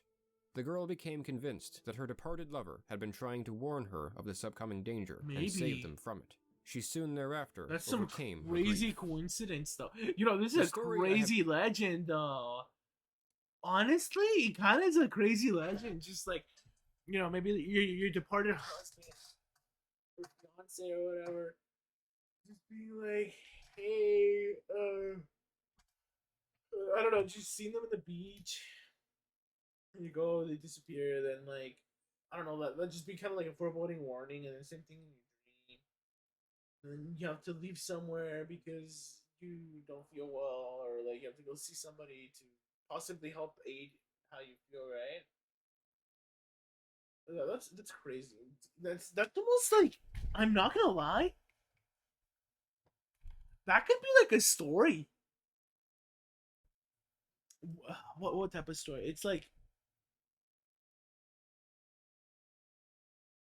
I can see it being like kind of like Wuthering Heights, right? Kind of working out like that, like a love story like that, or maybe like, I don't know how, not exactly like through the perspective of the anti-hero, but maybe like through a perspective of somebody else, or a Byronic hero, right? Is what but yeah, that's some inspirational shit many, there. attempting to Some explain the author can origins maybe of a make figure money off known of. as the Gray Man. His origin tales vary widely, though most of them involve a man taken tragically from his lover. The only thing that we can say for certain is that there was indeed a hurricane, which struck Pawleys Island on September 27th, 1822, which killed hundreds. But while the details behind this tale may be lost to history, there are those who claim the spirit himself is not quite history. Whoever he is, sightings of a ghostly gray specter appearing in the area continue to be reported to this very day. The first written record we have of the Gray Man comes from the book Waccamaw Plantations, published in 1943 by Julian Stevenson Bullock. He wrote a more thorough account of the legend in his book The Return of the Gray Man, published in 19...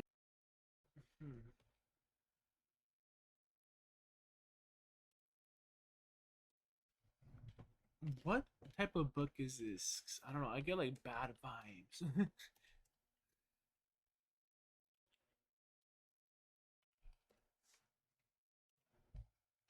$200 from $8. Let's see a synopsis.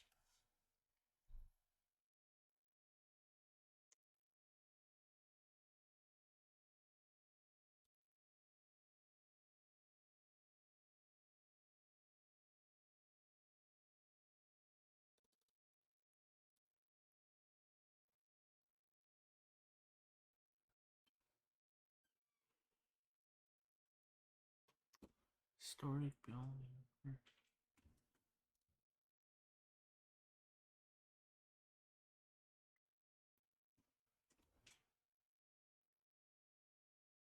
Interesting. Again, I get like a bad vibe from this book. He wrote a more thorough account of the legend in his book, Yeah, and The a Return different of the book, Gray huh? Man, published in 1956, from which this story was derived. Eventually, individual witness reports themselves became famous. Mm-hmm. He is often said to appear to others much as he did to his fiancée. Witnesses sometimes report a figure emerging in the mist along the beach who appears to be a normal man until the witness comes Mhm. close to him and finds him to instead be an apparition. Some say he looks like a sailor or a pirate from the 19th century. Others describe him Right. as a much more vague, faceless figure, and still others say he wears a straw hat shaped like a turtle shell. Mm-hmm. He is never said to cause harm or to try to frighten anyone. Rather, his appearance is said to serve as a warning of an incoming Yeah. calamity, generally a storm. According to legend, You know, there's a lot of figures and stuff that are kind of like intertwined in like culture. When it comes to like storms or premonitions or like earthquakes and stuff. And like one thing that comes to mind are like the oarfish. Oarfish, becoming, I don't know, oarfish getting stranded, land significance.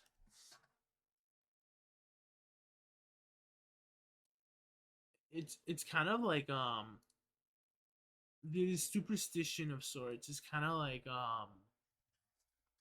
universal almost. Sightings of doomsday fish may have deeper meaning. The oarfish is a rare deep sea creature that often referred to as the harbinger of death or doomsday fish has once again resurfaced.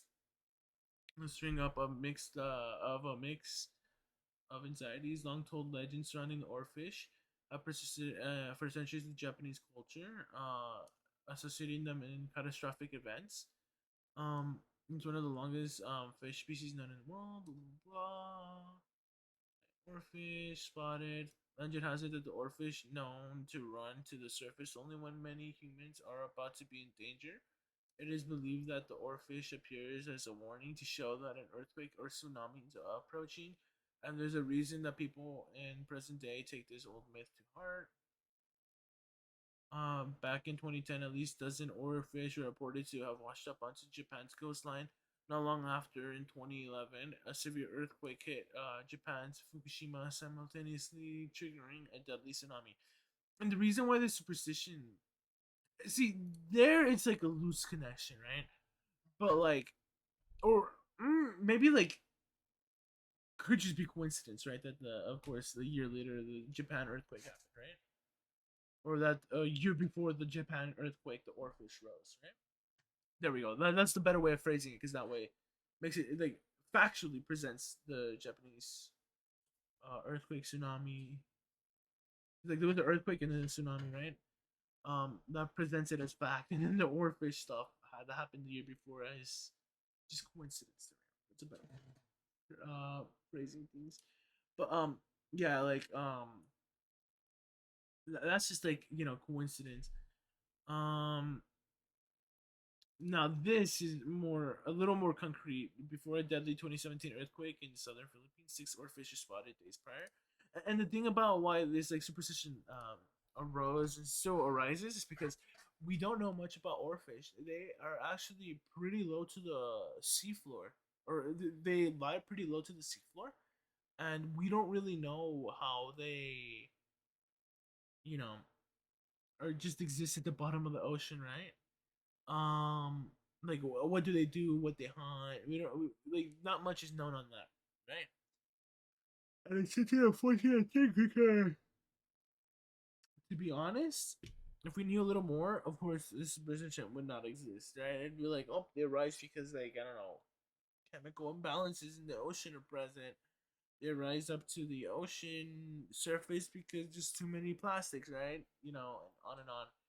Only we knew why they rose, then maybe the superstition would kind of be calmed down, right? In a sense, it would be slowly wiped out of history.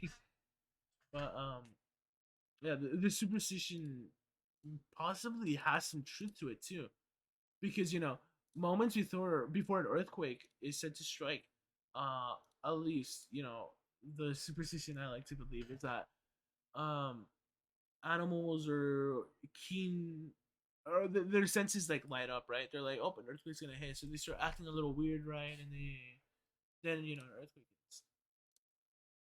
Like dogs sense earthquakes.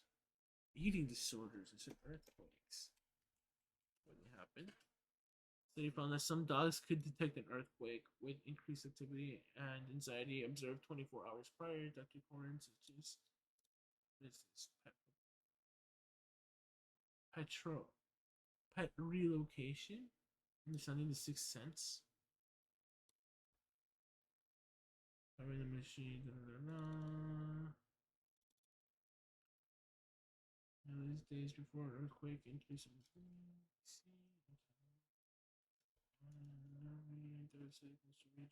animals fared remarkably well. Much about their survival instinct. For dying. Earthquakes in lost China. City of Haitian survive based on the behavior of animals. But of course, this is like earthquakes, right? Maybe we don't know much about tsunami. Actually, okay, birds can for sure probably sense like, oh, there's a hurricane coming in, right? But like other animals, I'm not too Those sure. who Like see dogs, the figure right? are also those who are spared from harm, Like you with probably their hear it properties before often we can, spared right? as well. Like you can hear In thunder. 1990, the ghost received but, like, I don't know national about attention anything else. following Hurricane Hugo, when a married couple, Jim and Clara Moore, claimed to have seen the gray man 2 days before the storm hit in 1989. While walking on the beach, they passed a man walking in the opposite direction. When Jim greeted him, the man simply vanished. When the storm hit, the Moores evacuated the island. When they returned, they found their home had been remarkably spared from damage. Few of their neighbors were so lucky, however. The storm, one of the worst in living memory, had wreaked havoc on much of the island. According to some, the gray man can still be seen wandering the beaches to this day, with the last so like a sightings specter, at the huh? time of this video's publication occurring shortly before Hurricane Ian in September of 2022. Some have even claimed to have photographed and recorded the figure on video. Is the gray man real?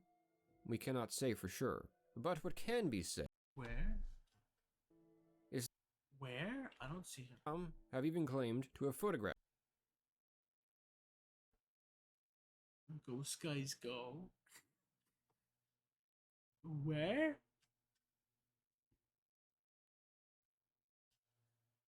Don't tell me they're talking about this fucking thing over here. And recorded the figure That's such a on video. stretch. Is the gray man real? We cannot say for sure, but what can be said is, if you happen to encounter him while on the island, you should probably heed his warning. Yeah. For sure. Before we end this video, it should be mentioned, while I strove for accuracy, the stories featured in this presentation were summaries. In the interest of presenting them within a reasonable amount of time, I could not include every detail in or explanation for these stories, especially something like the Bell Witch, which is a relatively huge topic. Furthermore, numerous other ghost stories were considered for inclusion in this video, but had to be omitted for the same reasons, even if they have a claim to equal fame. I hope you enjoyed this video. If so, I invite you to come check out the rest of Fire of Learning, and to subscribe to see more videos like this in the Cool. Well, thank you so much, Fire of Learning. Let's put on some music. I'm gonna take like a 10-minute break. I need a 10-minute break. Shut the fuck up. Shut the fuck up. Oh my god, we're watching this. Urban We're watching legends. this next week. We're watching this next week. I don't like this. I don't remember this. Every culture, family, or individual has their own urban legends that they like But, to like, tell around the campfire or as a bedtime story. Although these stories have On the back seat. Oh fuck. Okay. Gonna mess up. Nice. Hell yeah. Okay. You know what? Fuck it. Let's do. No. Let's go back. Start your Music. Let's Betram. Let's shuffle. I'm gonna put the be right back text.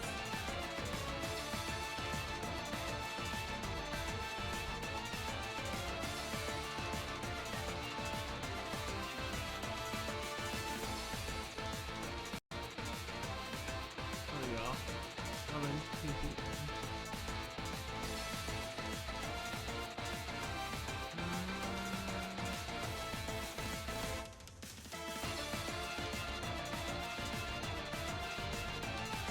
There we go. I'll be right back.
Oh, wow, I was not expecting that. Did it take 10 minutes or? Not gonna lie, I was laying down in the bed.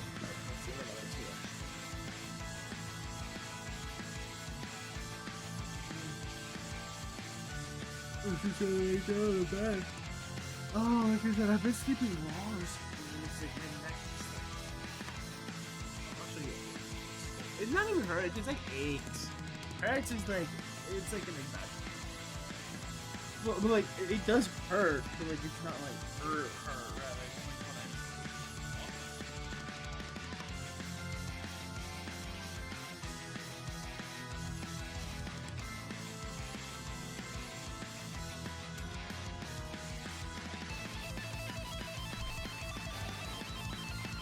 I am a little drowsy.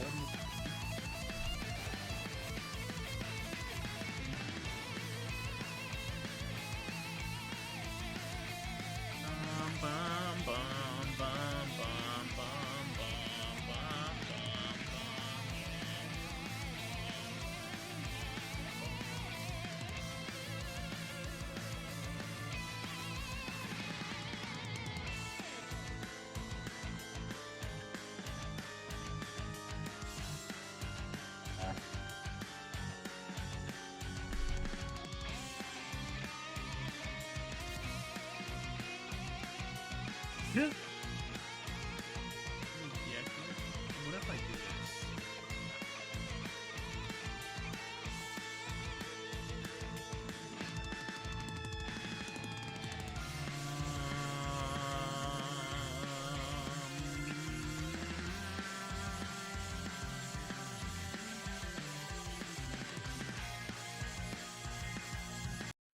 Cool. So I was not expecting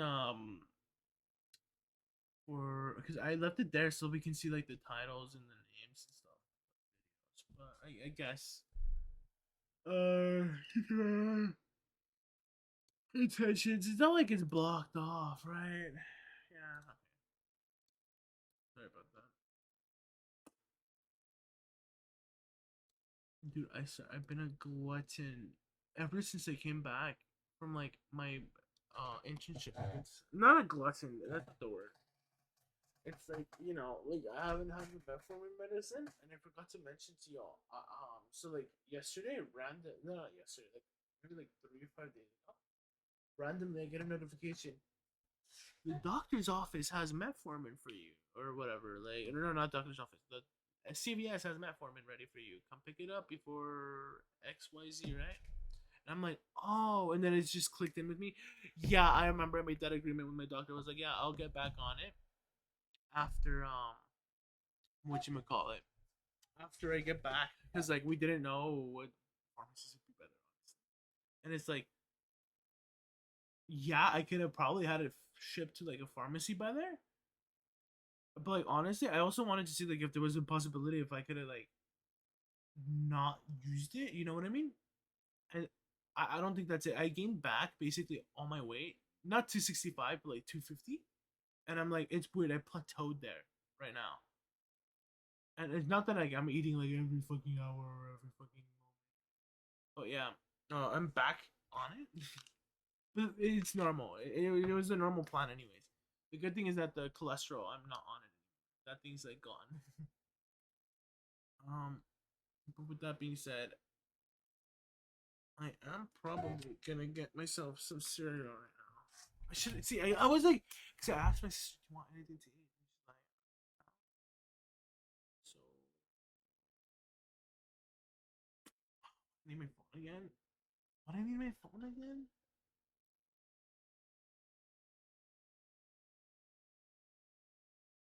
Probably not." She's like, "I do." Let me see if I have celery. If I have celery, I'll just get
Yeah, so I'm gonna get some nuts.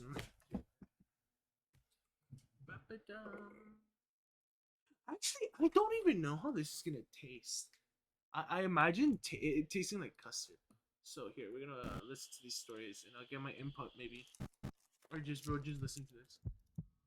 This is hunting horror Con los stories. precios de la comida subiendo cada This vez más, isn't really puede like ser estresante la ghost asegurarse stories de que anymore, tengan suficiente comida. but there might be Por a eso good one CalFresh there. puede ayudar a mantener tu nevera llena con más comida para que tus chicos sean exitosos.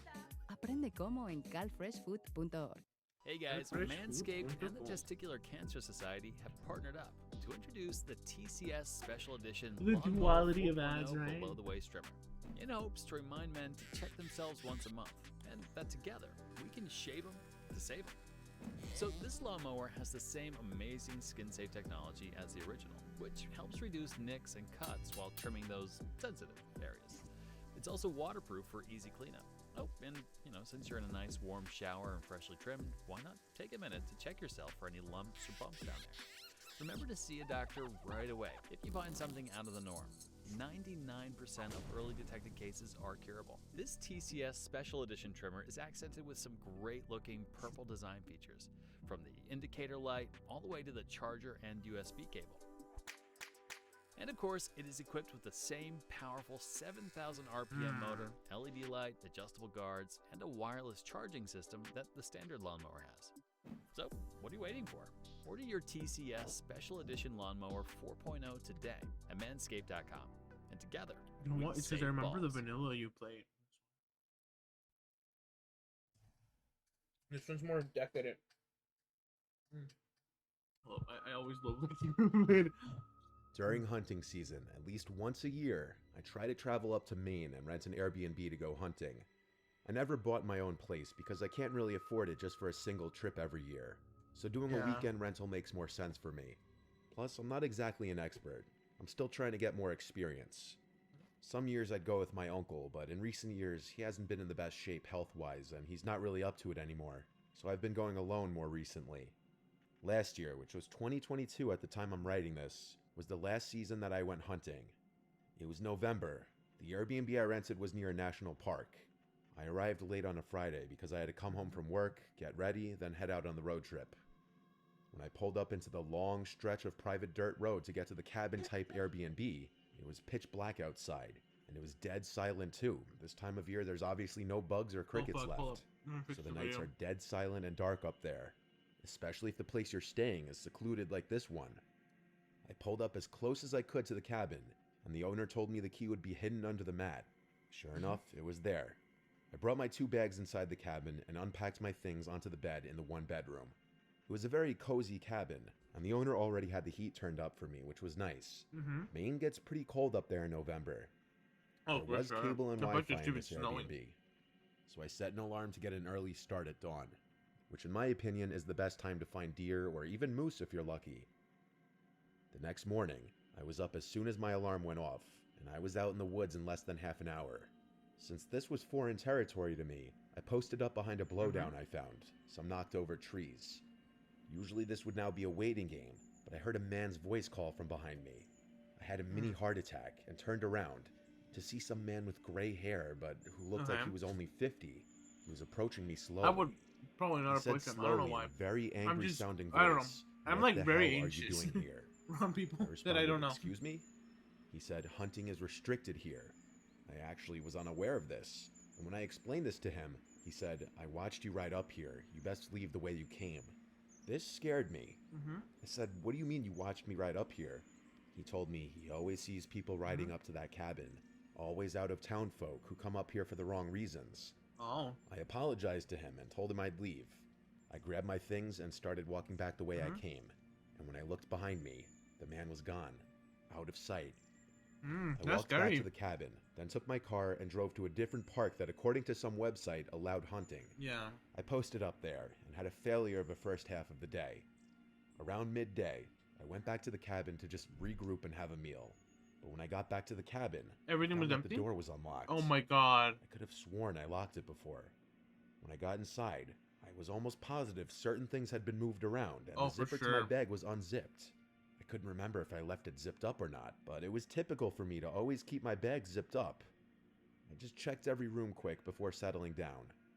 I was way too hungry to just prepare a light meal, so I drove to the little village nearby and picked up some Chinese takeout. Then I drove right back to the cabin. I was planning on heading back out to the park at dusk. When I got back to the cabin, I just ate my food and went straight to take a nap. After my nap, I headed back out to the park. I spent about an hour walking maybe a quarter mile very slowly, and I wasn't Just finding eating his anything. cookies. My uncle always He told said, me "I'm you hungry can find right a deer now." or moose in 10 minutes or 10 days. And it's like, It just depends on how many are present and being in the right place at the right time. Sadly, luck was not on my side this day. maybe making So myself when a it nice was sandwich starting to would have get been nice. dark, I packed up and started heading back to my truck. It was just a short drive back to the cabin. Yeah, whatever. I cooked the pasta and meatballs I brought with me for dinner as I had the TV on in the background. Then I laid down on the little love seat couch as I ate and watched some old black Oh, and he white cooked up some more movies. food. Okay, yeah, I was like While Chinese sitting food. there, I'm like, what? I thought back to I'm like, earlier didn't he how the just door was say he got unlocked some? and things appeared to have been moved. Only I didn't notice anything missing. I wondered if it was just in my head or not. Not long after this, I brushed my teeth and shifted to the bedroom where I began to watch another movie in there, planning on falling asleep to it. I was starting to drift into that half-sleep state, where what was going on in the movie was actually starting to blend into this half-awake dream I was kind of having. Oh my god.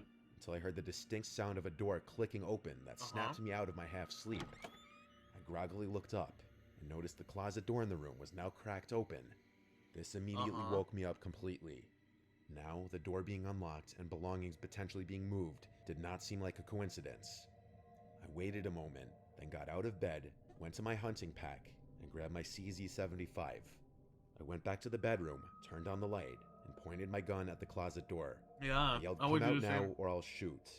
A big part of me still didn't believe there could actually be a person in there, and I thought that I was just being overly cautious.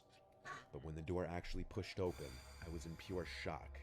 That older man from earlier in the day stepped out, and his unhappy-looking face switched to a gross smile, missing a front tooth. He said, "You got me." I said, "Don't move," as I went to grab my cell phone and call 911. Thank God I had service here. The sheriff's department was on their way, and I let them know I was armed and had the intruder at gunpoint. It was an excruciatingly long wait before the sheriff's deputies arrived. During that time, the man was telling me how he's sick of people like me having no respect for the parks up here. I had no idea what he meant, but I wasn't entertaining him. I kept telling him to shut up. When deputies got there, it was an obvious arrest for breaking and entering and possibly robbery, though I don't think he ever actually stole anything from me. The man claimed the door was simply unlocked, though I don't know if that was true or Yeah, if like, someone what the picked fuck? lock or even climbed through a He window. knows what he's doing. It was The unlocked, Airbnb so host I said had that to there enter were in no other there. hidden Okay. keys and that I definitely left the door unlocked. He seemed more concerned about whether anything of his was stolen and putting blame on me as opposed to asking me if I was okay and apologizing for the experience. He said he had no idea who the man could have been, even after getting his name. I still don't think I left the door unlocked, but thank God I was on a hunting trip and had my firearms with me to quickly neutralize the threat.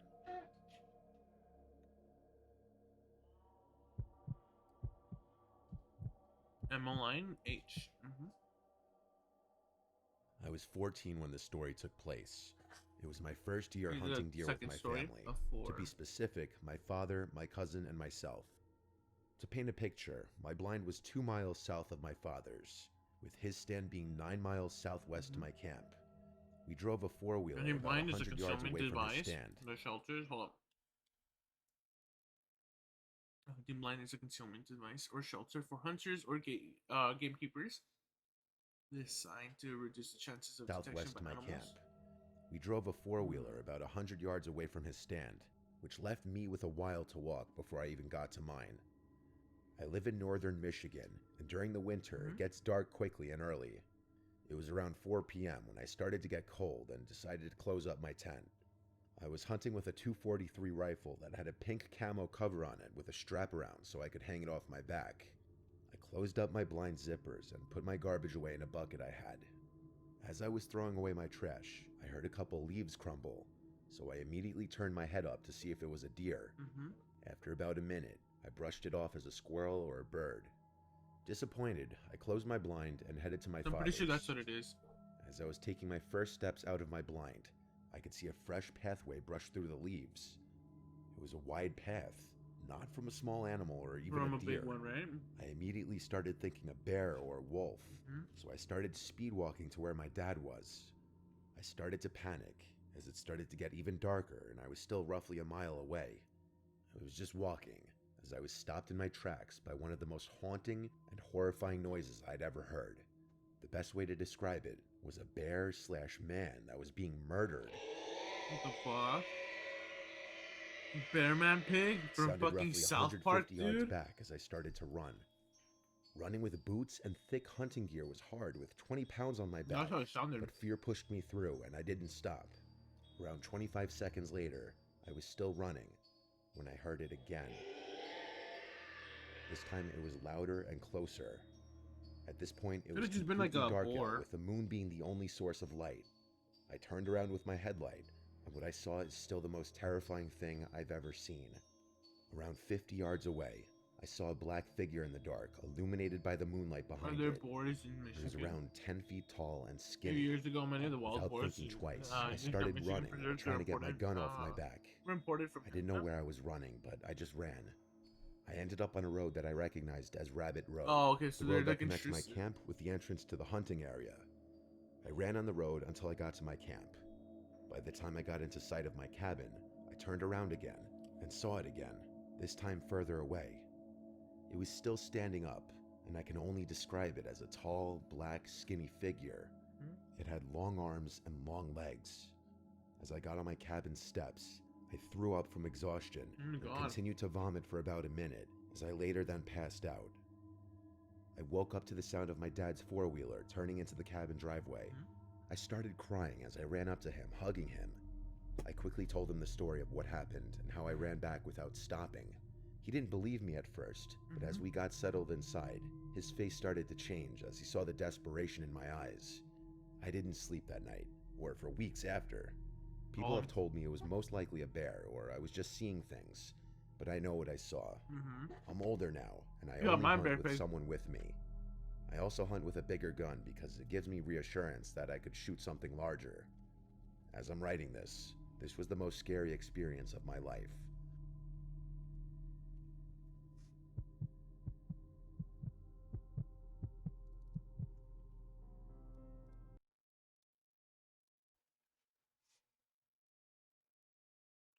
Man bear pig, that's what he saw. It was a Friday evening and I was getting home from school. I was 13 years old and was really excited to go hunting. Okay, it I love doesn't hunting, fit the description, especially the but ranch that's we what go I to in Alice, imagined you saw. Texas. I've been going there since I was 4, and I have so many memories of the place. It was my grandpa, my dad, and I going. There were going to be a few other people, like the ranch owner's family. We were packed up and ready to go. It was deer season, my favorite season. Just the feeling of seeing a big deer right in front of your eyes is a wonderful feeling, and of course shooting it. People say that it's wrong to kill animals, but I disagree if you're actually eating it. We got to the ranch and it was 10 p.m., so it was pretty dark out there. The ranch is 300 acres, I believe, and the campsite is an old little shack, probably the size of a normal bedroom. There is electricity there, but it's not a huge cabin where most hunters sleep in. However, there are little beds there, but one time my dad found a huge snake shed in one of the beds when I was little, so from then on we sleep in a tent. The camp is surrounded by woods, with a little field up ahead, probably a little less than the size of a football field. We use that field for dove hunting. Anyhow, we unloaded and chatted for a while around the campfire, Oh, telling these jokes cookies and are whatnot. disintegrating We in heard front this of me. scream. It was the most disturbing thing I'd ever heard. It sounded like a human hybrid or something. The scream sounded not too far away. Oh, All what of the us hell would jumped a from our human seats hybrid and even looked at be? each other. Every man there was freaked out. I could see it in their eyes. The ranch owner was the first one to say, "What the fuck was that?" He then told us and one of his family members to go check it out. He's a pretty old guy in his 70s, so that's why we went to go check it out. We took my grandpa's ATV and did a quick search around the perimeter, only to find nothing. I was still traumatized, and I was even scared to go in the blind by myself. As all hunters know, we have to wake up before dawn and get up into the blind to be unseen by the deer. I went to sleep in the tent with a gun right beside me.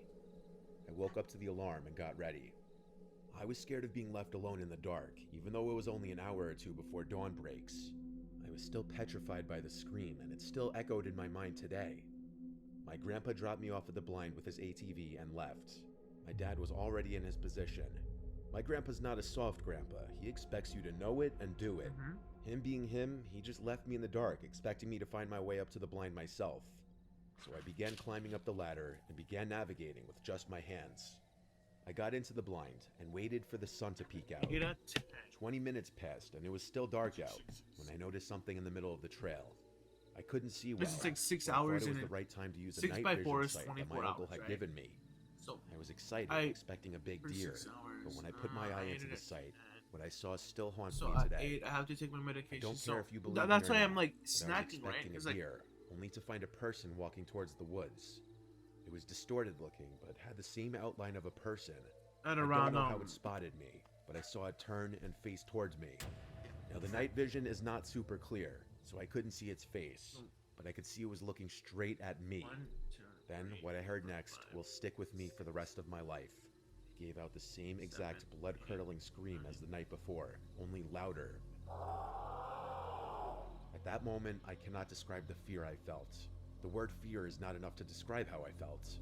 I managed to break free from whatever shock I was in, and managed to grab the .22 and started to fire the entire clip into the path it was standing in. I was still frightened, so I got my rifle and fired all the rounds into the path. When I Yeah, looked like back 7. into the night vision, 7 it was is when gone. like I would next take I it. started to get texts and calls like crazy, mostly from my dad.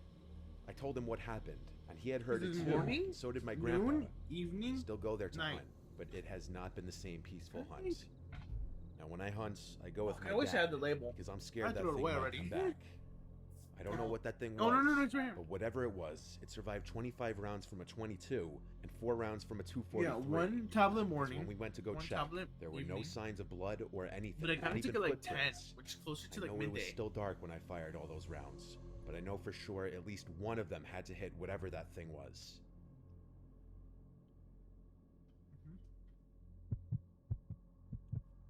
Mike Ryan.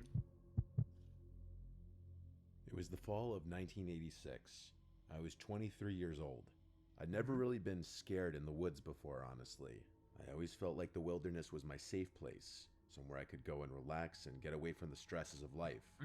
I've never seen a Bigfoot or skinwalker or any kind of boogeyman. Oh my god, he's in the gonna bring it up, woods. and I saw As a one for the lineman first for a time on small my town life. in West Kentucky, I have seen crazy. Being a small muni, we all had to wear a lot of hats, including utility disconnects. It wasn't fun, but it was part of the job, and there was a lot of crazy, but never in the woods. My only real hobbies were hunting and fishing. Back then, it was easy to find a really good place to hunt just by stopping and asking the landowner for permission.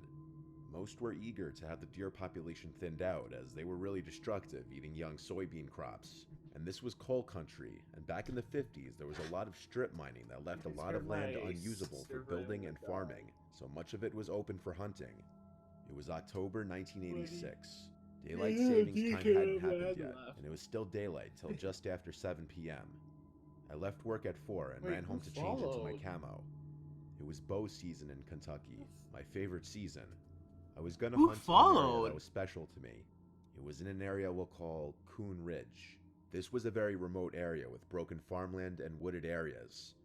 After parking, I decided not to unload my three-wheeler and just walk the 3/4 of a mile to where I was going Okay, to hunt. like when I started this I stream, was using a Summit climbing stand. I said so I had to carry 191. my It stand said and that my yesterday bow, too. Now as it's well at as my fanny 192 pack again, with my but knife there's and no new flashlight. follower. I had to walk halfway around the I saw these cornfield. bots. The They're corn getting had not been crazy. cut yet, so I stayed in the lane left by the farmers so that they could get their equipment to the upper end of the field. The field was rectangular, and the Okay, upper end was so a much I higher don't want elevation to than the bottom, where I interrupt had to this cross a creek with story, shin-deep but water it's to kind of enter getting the there. field. It's getting there. At where the I'm top like, of the field, the right-hand corner was where I was going to enter the woods. It was the 20 highest minutes point left. of the field. Let's just I had to listen in, pick and my then way I'll through give a my thick feedback. blackberry thicket, but on managed how to all find a this game ties in trail together. that led me So through, see, and it like I finally said, opened today into was a really hillside impromptu with because large I didn't really trees. have like a subject besides After ghosts. finding a tree suitable for my climbing stand, getting set up, and a little climb, I was ready to hunt. I love to watch nature. The deer hunting was just an excuse to be in the woods. This is the scary As a lineman, I had stories no side, fear of right? climbing high, so I would get as high as I could. This time I was up around 20 feet before the canopy started blocking my view. It was around 5:30 when I was settled in my I think stand this and next had bit an is arrow better for knocked. next week. I regularly stayed in my permanent stands late as not to spook deer close by. I had added reflective tape along the trail to mark the way out. This made it easier to find my permanent stands at night. But this day, I was in my climbing stand in an area I hadn't been in at night. I was about to start down when I heard something walking, so I waited. It sounded like a deer in the thicket. Well, this is and I actually a never pretty good really image could for get a look that. at it. It was 8 o'clock. Image. close to a full Why moon did I that say night. image? From A my high video. There we vantage go. point, I could see Stock pretty good in the footage, woods, whatever. and I felt like I could still shoot up to 15 yards, but it was after shooting hours, so I started down. As I did, Something out I of could a hear movie, the loud you know? crashing of a deer that must have spotted me moving like a sloth down the tree. On the ground, I quickly secured my stand and bow and looked in the direction of the way I came in. I turned on my flashlight. Now, the woods look different at night in the dark, and downright foreign when you turn on your flashlight. It's not bad in a mature woods with no undergrowth, but I was walking into a thicket. I walked along the edge of the thicket for a while, trying to find the trail I came in on, but no luck. It was almost 9 o'clock now, and I was ready to get out. 9 p.m. So I just started picking my way through the thicket, keeping the moon on my right shoulder. Yeah. And finally, I came out into the field about 25 yards from where I went in. As I stood there, picking the thorns out of my hands and legs, thinking this Yeah, that adventure must was have over, hurt. I surveyed the lane around the field, and in the light of the pale moon, I saw it. Now, when I walked in, It was I Man came Bear up the Pig left side of the again. field Oh my around 200 god. yards to the end, turned right, and walked another 100 yards. And where I was, it was higher on the ground, and I could see around the field where I came in. When I walked in, there was nothing in the trail. I hadn't heard any equipment or ATVs, so I was shocked to see something in the trail. And no small something either. What? It looked 6 feet wide and Okay, I'm gonna go check up on my sister in a moment. The fucking plate crash. ATV, what the fuck does that mean? ATV, like attack. Like 4-wheelers, what the fuck? 6 feet tall, just standing there about halfway up the field trail. It was the only way out, so I never hesitated. I started walking back to the trail, turned toward whatever it was standing there, hoping it was just a strange shadow, but it wasn't. It could have been in I grabbed person. an arrow from the quiver, remembering my knife was in my 3-wheeler. I walked fast and never broke stride. 100 yards away, and it didn't move or make a sound. I walked loudly straight towards it for 200 yards, all the while thinking it's really there, in my trail, blocking my only way out. Okay, first of all, I think they were just standing there because they were paralyzed in fear. Second of all, why would you like, I'm gonna attack you, get the fuck out of my way? Like, huh? I think this story did not establish anything. It's just like, I got lost, that's all I got out of this story. And then like, I'm gonna attack you, like what? As I got closer, I could make out what it was. It was 2 people standing side by side. Okay. And this unnerved me no, even more. It was 9:15, 40 degrees out here. Nobody should be here. I kept walking, now 20 yards away, and I see that it's a guy and girl, maybe 20 years old. 10 yards away, I'm walking towards them, but That's no the sounds feeling I from got, them. that he was gonna attack They them. just I don't know stood why. there. When I got to them, I half expected them to jump me, but they never moved. I said, "Kinda cold out here, ain't it?" No sound. They still never moved. I kept They're walking. paralyzed in I fear. turned to keep an eye on them. I was thinking, okay, this is it. But they never turned around, never even moved their heads. I crossed the creek, and within another 100 yards, I made it back to my truck. I was even more uneasy approaching my truck. It was just so quiet. All I could think of was someone waiting to ambush me, so I kinda eased up on it very quietly and watched it for maybe 3 minutes before approaching it. It seemed fine, so I headed to my truck. As I left, I tried to figure out how they got here, because I never saw another vehicle. I tried to just put it behind me. But the next day at work, during lunch, I was gonna run and get some food, and I noticed all 4 of my tires on my truck were low, and after inspecting them, they all had around 10 to 15 roofing nails in them. I had to put tubes in them to get home. Something odd was going on in those woods.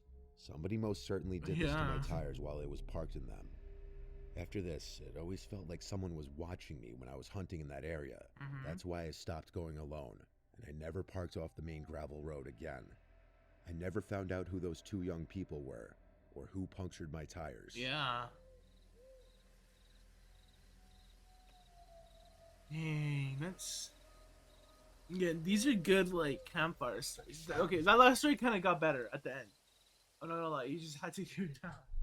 I'm bad with that sometimes. Sometimes I'm just like, okay, and you saw two people and you're gonna attack them. What the fuck? Like I said, that's the feeling I got. Oh my god, what is this? What the fuck is this soja? I'm a search and rescue officer of the U.S. Forest Service. I have some search to tell. Okay, okay. So, like I said, I want to check up on my sister right now. Like, it's like a lot of dishes well done. That's alright. See if she needs help. I'll be back right now. I think for the rest of the stream, we might be reading scary stories and also bringing the ghost part together.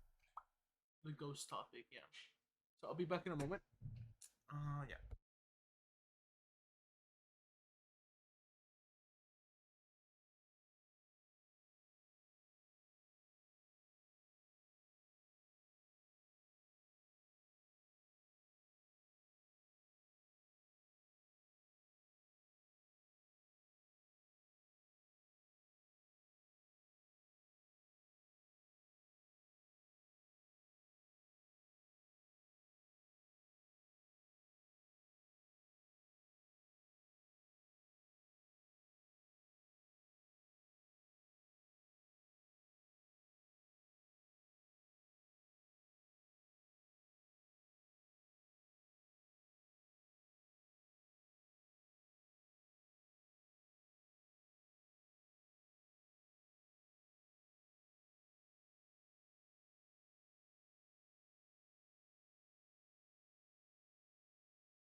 Okay, nothing happened.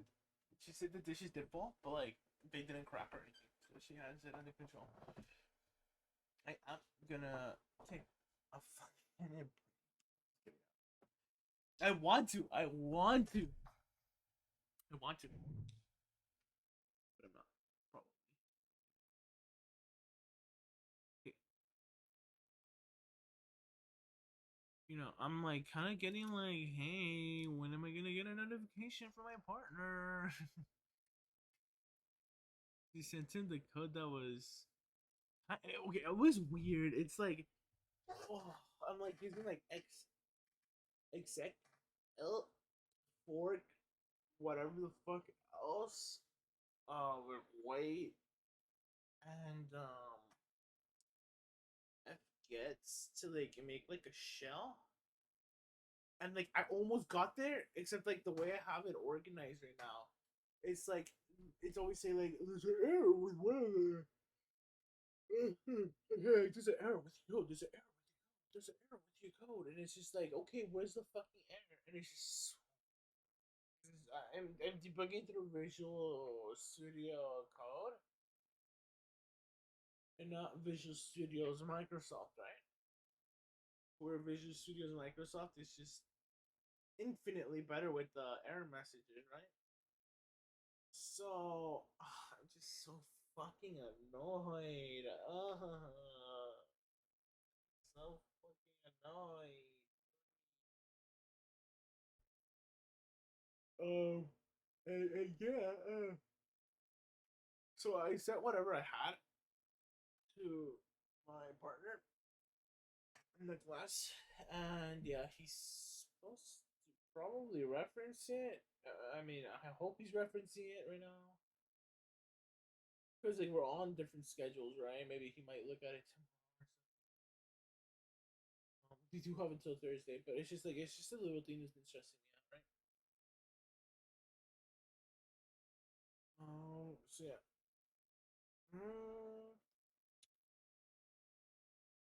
See, we okay. So let me explain the topic. Oh, again, we have ghosts and then stories, right? Scary ghosts and scary stories. So ghosts. What we've learned today is like obviously they come in all shapes, sizes, and mannerisms, right? Some ghosts are good, some ghosts are bad, some ghosts are neutral.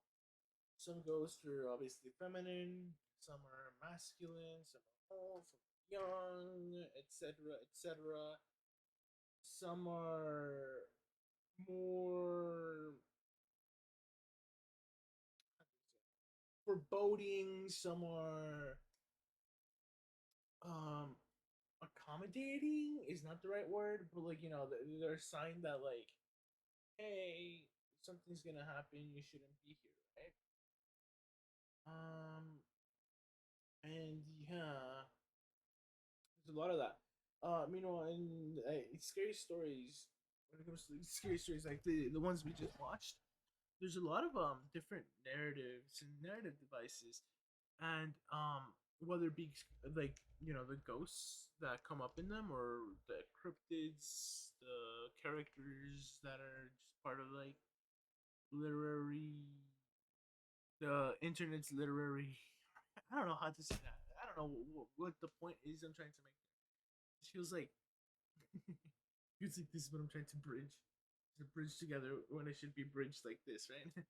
um, so like the Wendigo, the Skinwalker, so whatever characters are out there that are the bad guys, the anti-heroes, the villains. You know what I mean?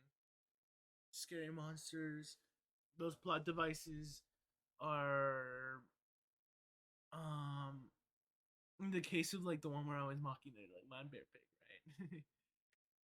It was like it's a plot device, right, to get the character to possibly even safety. Because I'd assume if you get into a blind and it's like winter, it's snowing, right? So maybe the monster was their body's way of saying, "Hey, get to safety," right? You know what I'm saying. But then there's like the more realistic elements, or maybe this is a true story, right? And we should choose to look at it through that reference or point of reference, like the one where the guy was like, yeah, I went to this Airbnb, I was supposed to be hunting, but this guy came up to me and was like, hey, you can't hunt here, so I go hunt somewhere else, and I come back, eat, and notice all my stuff is disturbed, right? Like that could be fiction, but like why would somebody lie about such intricate details? I'm not even joking. Like, I don't think that one's like a fucking like story. I think that's like real. That's like so like that one's pretty good, right? The Man Bear Pig one is pretty interesting. The one with the the motorbike was a little boring, but it got interesting near the end, right? And I don't remember the third one. Oh yeah, the kid running. No, yeah, he was running from Man Bear Pig. What the fuck is the third one? So hold up, we started off with like so essentially like the you can't fucking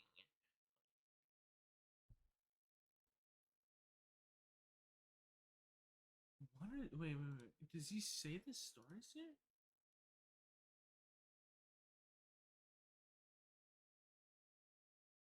Yeah, man, baby.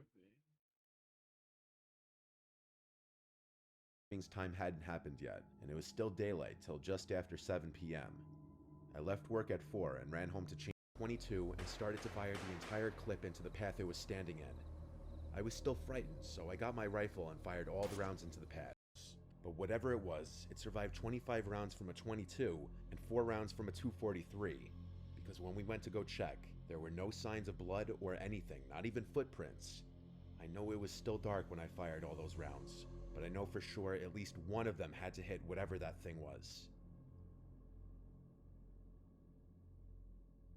Wait, is this Ammo not the man cover on baby? it with a strap around so I could hang it off my back. I closed up my blind zippers and put my garbage away in a bucket I had.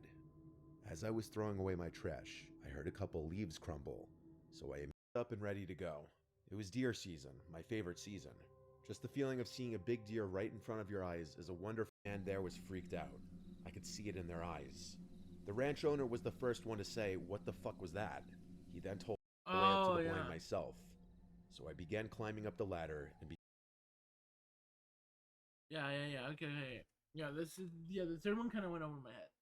It's same thing as the second one, kind of, right? It's a little fantastical with beasts and stuff like that. But the point is, like, these all make really good campfires, right? Whether it be like learning about ghosts or ghosts in a certain person's house, right? Like, I don't know, like famous ghosts like from America, or like learning about these stories that people have, like, they would like to share, right? They make for really good stories to hear out and just listen to, right? Especially in the campfire set. That's what I'm trying to go for today. Also, just want to spray this. Wee. Look, you can actually see it. It's because I don't know. The other times it's been like filming. Actually, I don't think I have used it on stream. I don't think I have. But yeah, very interesting stuff, right? So I'm thinking maybe we can get on Reddit and start reading some like ghost stories, some or just stories in general, like scary stories. Quick thing about Reddit though, some stories don't make for good camping stories or stories in general. They don't make for good stories at all sometimes. And that's a big issue because like that's what we're looking at today, kind of like campfire stories, right? These ghosts and stories. But I want to leave that off for maybe like an hour before we end. So or maybe 30 minutes. I don't know. So for now, let's go back to.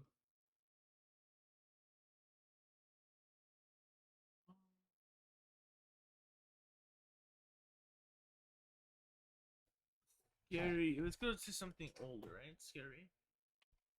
Ghost stories.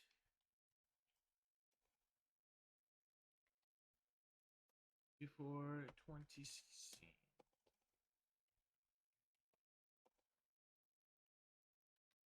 After 2013.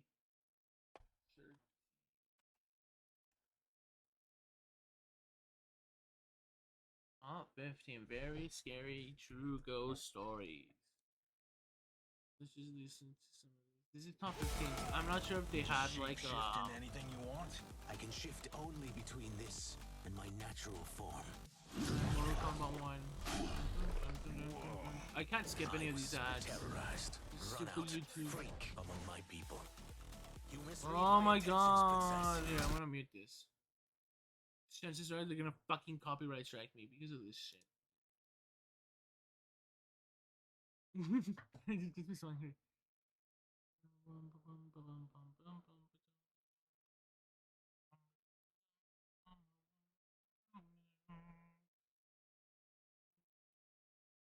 god, there's broccoli. Why so much broccoli?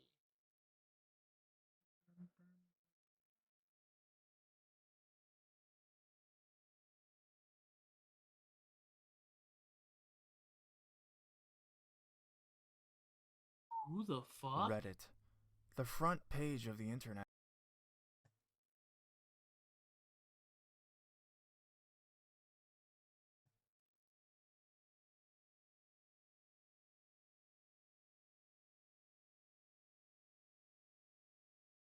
Reddit.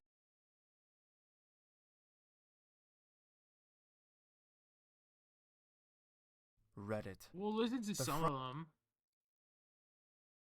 Top 15s, top 15s. My I don't now remember. updating ex-wife everything. and I had just gotten married and moved into a new neighborhood. Oh We right. moved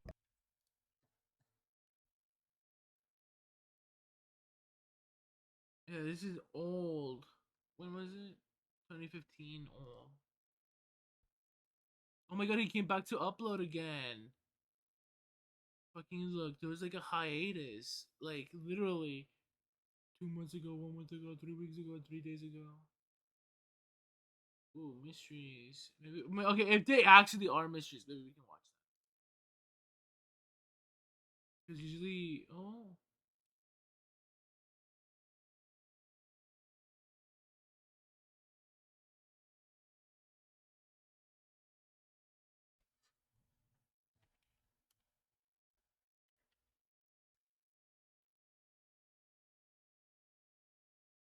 wait, what happened to Chills? What the fuck?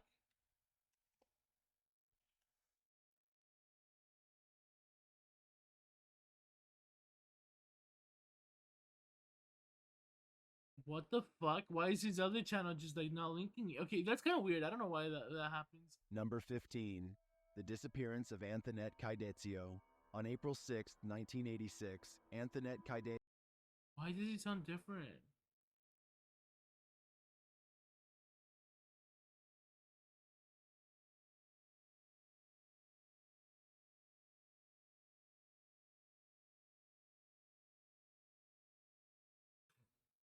No, actually, what happened? Wait, no way. They're like fucking got kidnapped, fucking fake ass thing.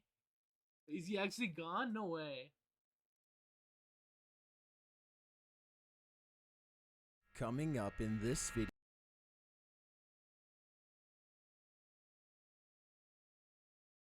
Oh my god, I think he gave away the channel. Well, that's fine. Number 15. My now ex-wife and I had just gotten married and moved into a new neighborhood.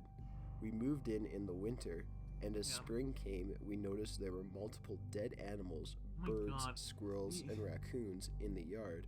This is back then when like that was the only like to make a really scary story. You had to say there were dead animals all over the outside of my garden, spread out from tallest to smallest.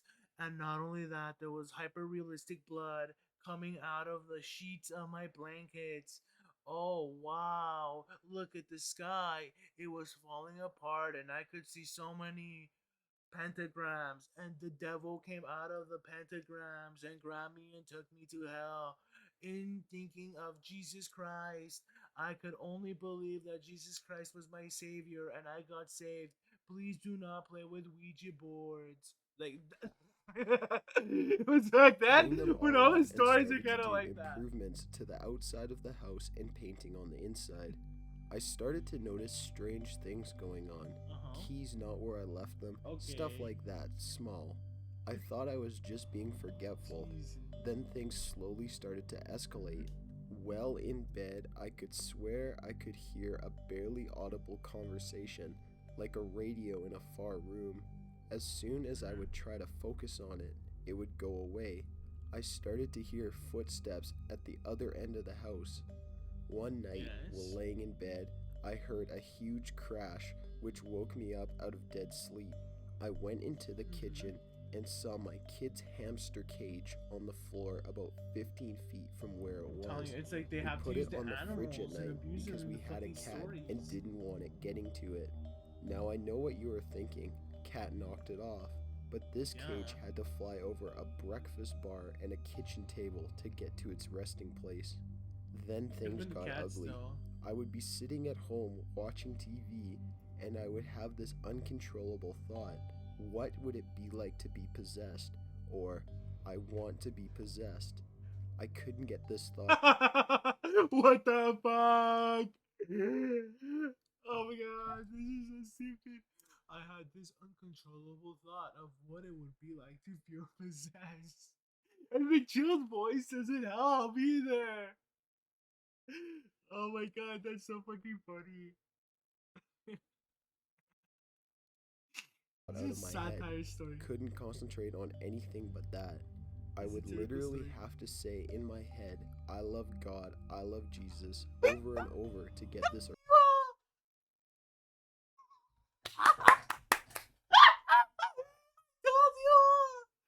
I'm not even fucking joking.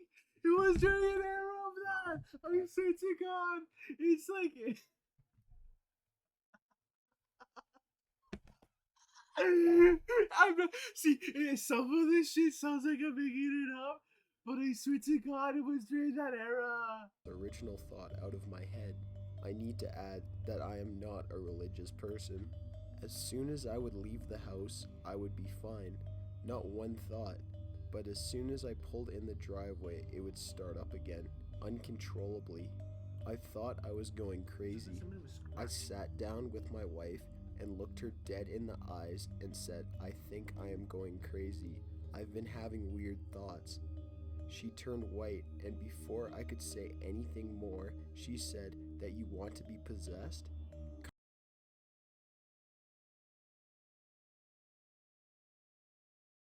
Hold up, let me see something.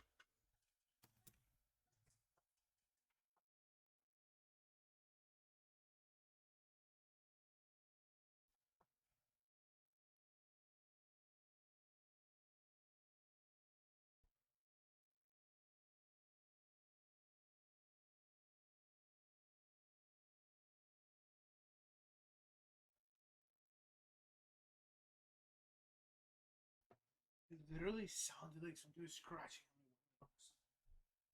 Maybe it's a cat.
It was the neighbor's dog. Okay, that's what I think that sound was. So it's just so fucking loud. Come to find out, for the past month, she's been having the It's exact like, what the same fuck type of thoughts. noise is that? Because it Then we sounded like it was started to like compare stories. just She scratching told out. me that Like, she was it's like if it laying was in like a bed rat, without me. I worked nights I would at just the instantly time, want to go after the and rat she all could day. I hear swear. a man Just because whispering like it through would the just baby be monitor so annoying while our to child was be fussing. thinking that I'm in a room with the rat. Needless I to don't know. say, we moved out within the month. I don't have. There's no Her mice. oldest daughter was still in school, and But we it had sounded moved like that because across it was like a town. moment in time. I had to It pick was her like a up rat at in that like the house wall on my somehow. days I don't even off know. when she got dropped You know what off it by was? the bus. The rat As escaped soon as from I like one turned of the the people corner, we used to I room would to. get those They had like a thoughts. little rat cage. I would sit in All my the car rats in the escaped and driveway they and started not even go barking. inside and wait. It's so fucking stupid and nasty. Number 14. But yeah, I My told you it was friend's a fucking dad is an time ex-Marine. when it was so He bad. has been All a these paramedic, stories. firefighter, and security guard, so there's practically nothing on earth that can frighten this motherfucker. His family used to live in a very old house built in the 1800s. One day, my friend's dad was at home alone waiting for the rest of the family to get back with dinner. Now this man is the most honest man that I have ever met. Honest Abe? There would be no reason to lie about this. He was sitting on the couch downstairs when he says he heard footsteps coming from upstairs. He walks down Honest the main Abe is hallway and honest, looks right? up But to he the can't get banister things for wrong. the upstairs hallway. He then said that there was a shadowy figure that glided across the upstairs railing from one side to the other until it was out of view. Right after he saw the supposed apparition, he heard the loudest, most blood-curdling scream he had ever heard in his life. Immediately after the scream, all of the lights in the house went out and he found himself standing in the pitch black. He then ran out to the front porch and waited for the rest of the family to return. My buddy said that when they got back, he remembers the horrified look on his dad's face. He said he had never seen that look on him and has never seen it since. Number 13. My my nephew divinity lives with me rods. in an old farmhouse Just kidding. built in the 1840s. When he was about 4, That's the maybe Amityville, 5, he told me that there was a little boy named Charlie who lived in our house. He said Charlie had never heard of video games and that Charlie's dad left him home all by himself. This was around the same time he had an imaginary friend named Mr. Cat, so I wrote it off. A couple of weeks later, I was shaving with the bathroom door open and thought I could see my nephew kind of looking in at me out of the corner of my eye. I stuck my head around and could see him from behind messing with an old china cabinet we keep important stuff in, and just as I walked into the room, I could see my nephew sitting in the living room watching TV. He couldn't have crossed that much distance that fast or silently. I asked him about it and he said, "Oh yeah, that was Charlie." He said there's a really super book in there from when you were a little boy. Yeah. And at the bottom of the stack of old documents and stuff in the china cabinet is a book I got as a gift when I was a kid. I didn't know it was there. It was under 2 boxes of documents and couldn't be seen until the boxes were lifted out. The little boy wasn't transparent, he didn't float, he didn't look spooky, he just looked like a kid. Number 12. My dad once told me a story about one of his cousins. The cousin used to live with his family in an apartment What a building. story indeed. On the floor above them lived an old widowed woman whose young son, around 24 or 25, served in the Indian Army and had died during a bomb attack somewhere in North India. A few weeks after the funeral, my uncle started having dreams about the son who had died. He would tell my dad and his mom that the son keeps knocking on the door in the dream and just stands there once the door is opened. He had the same dream for 2 weeks straight until one night before dinner, he opened his front door to go down to the lobby and saw the son standing in front of him. He quickly shut the door, freaked out for a few minutes behind the door, and opened it to still find the son standing there. I'm not sure what happened right after, but my uncle then started seeing the sun inside his apartment, and then one day it just stopped. Number 11.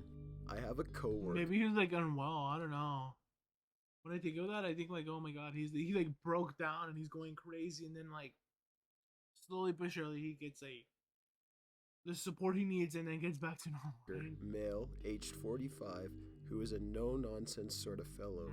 He doesn't hold much with silliness and doesn't believe in ghosts. Okay. So he and I Okay, both doesn't work belig at in a very ghosts? That's fancy a red antique flag. business. I'm just kidding. Our boss is a third-generation dealer.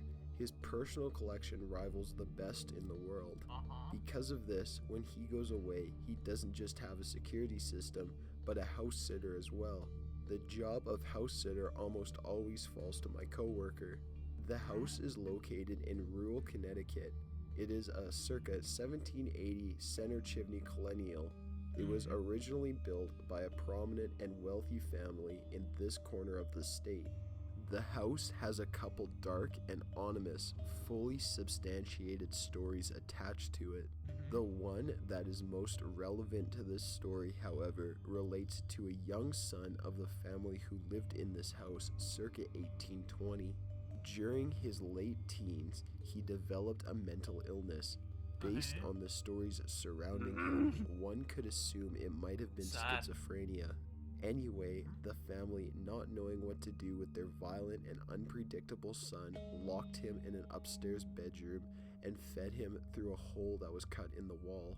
The patched hole is still clearly visible, as are the deep gouges in the wood paneling of the room, supposedly the result of his assaults on his surroundings. After a few years, the son managed to hang himself in the room. Last winter, when my coworker was house sitting at night, he came into the shop one morning as white as a sheet, clearly shaken up and exhausted. He proceeded to relate to me his experiences from the previous evening.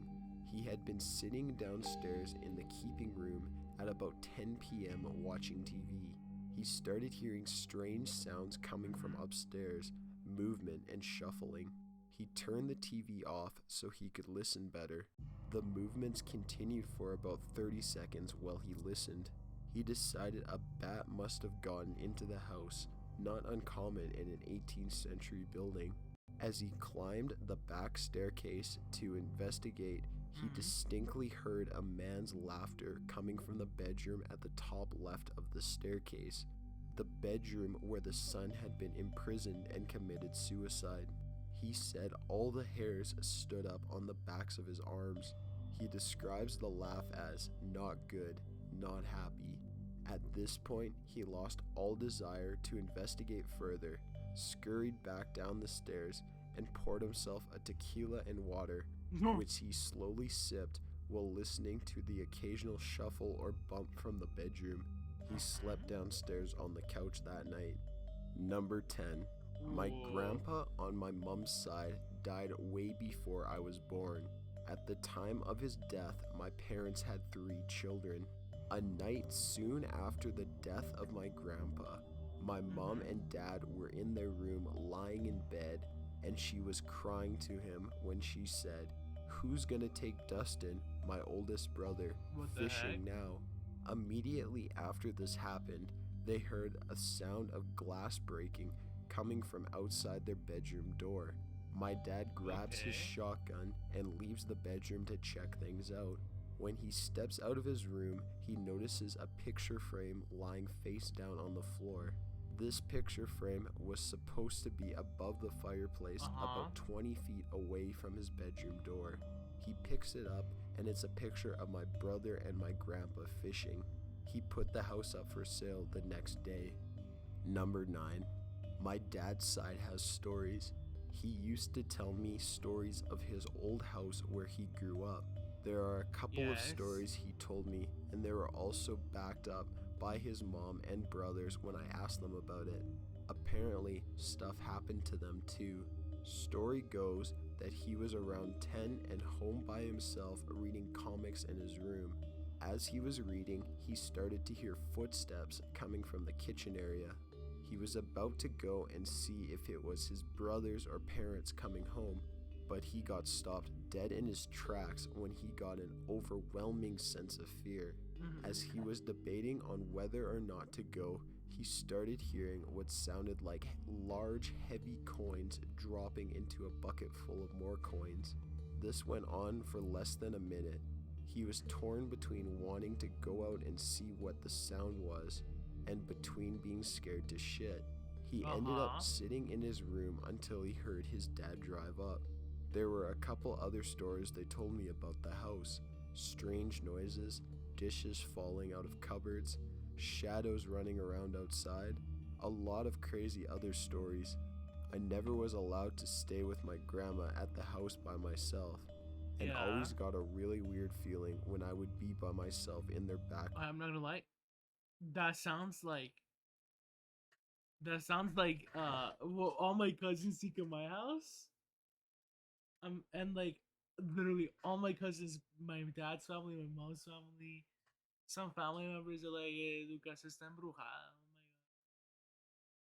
god. I swear. What was I gonna say? So like, yeah, no, I can relate to this story a lot. We at my house we used to have like a Christmas for 39.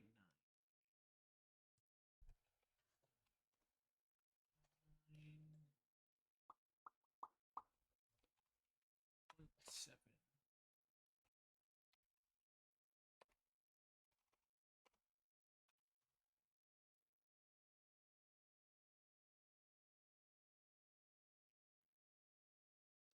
So yeah, it reminds you of Always got a so like feeling we used to have like there a was Christmas someone mirror, there right? with me. And Supposedly like all my it was cousins used to haunted. see shit in The there. man who lived there before My aunt had used to been see in stuff World in War there. II, and upon My his aunt was return my committed mom's sister, suicide right? in one of Obviously. the rooms. My And like she grandfather, told my mom to strangely throw it enough, away, and committed after she threw it suicide away, in the a lot of the backyard of activities the stopped in same the house. It's My like at mom night I would lived fall in the asleep same and I would hear house something with my running dad when they were first married. down the hallway. At the time, my dad's Every brother single and mom night still while lived she had there that as mirror well. there. My mom It told was me so how fucking one scary. time she was sitting in my dad's old room and heard my dad's brother drive up the driveway, open the front door, and head into his room to start lifting weights. She heard the weights clank together for a good couple of minutes before she decided to go outside. Everyone else was out of the house at the time and she thought he was the first to come back home. But once she opened the door, the weight stopped. She went to talk to my dad's brother, but there was no one in the room and no car in the driveway. As she was standing there, trying to figure out what she had heard, she said she saw my uncle's car drive up. The other was again when my dad was a kid. He was laying in bed sleeping when he saw his other door open and a figure that looked like his mother come in and sat on the bed with him. It was pretty dark, so he could only make out the outline of the body. He fell back asleep. In the morning, he asked his mom why she came in like that. She told him that she didn't go into his room. The creepier part to this story is fast forwarding to when I was young. My brother got up one morning to get some water. When he walked out to the kitchen, he saw what looked like my mom sitting at the kitchen table drinking coffee. He went and sat at the table too in the dark and started talking to my mom. She did not reply. This goes on for another minute or so, and my brother decides that he's tired and that her mom is still half asleep as well. So he starts to go back to his room, and as he does, our parents' bedroom opens and my mom walks out. Now my brother, creeped out as fuck, turns back to look at the table and does not see anyone there anymore. After that, he refused to get up by himself, never told our parents why. Oh, and to add to the weirdness, my dad committed suicide around 8 years back as well. Shot himself under a bridge. Number 8. I had a good friend die when I was 10. We'll That's call him a little John. TMI. I'm not He gonna died lie. pretty tragically too. He was hit by a car literally right in front of my house when he was chasing down a ball that bounced into the road. Fast forward 7 years, I'm babysitting my little sister and she is playing outside. I'm on the porch swing reading and she's shooting hoops on her little Tykes hoop. The ball bounces onto the road and I look up to see her yell, "Don't go after that ball, John." Freaked the shit out of me. She never knew about John. I asked her who John was and she said it was a kid that would play with her sometimes outside. Number 7. When I was a kid, Wait, I missed the whole story. What was the whole story? as well, friend die when I was 10.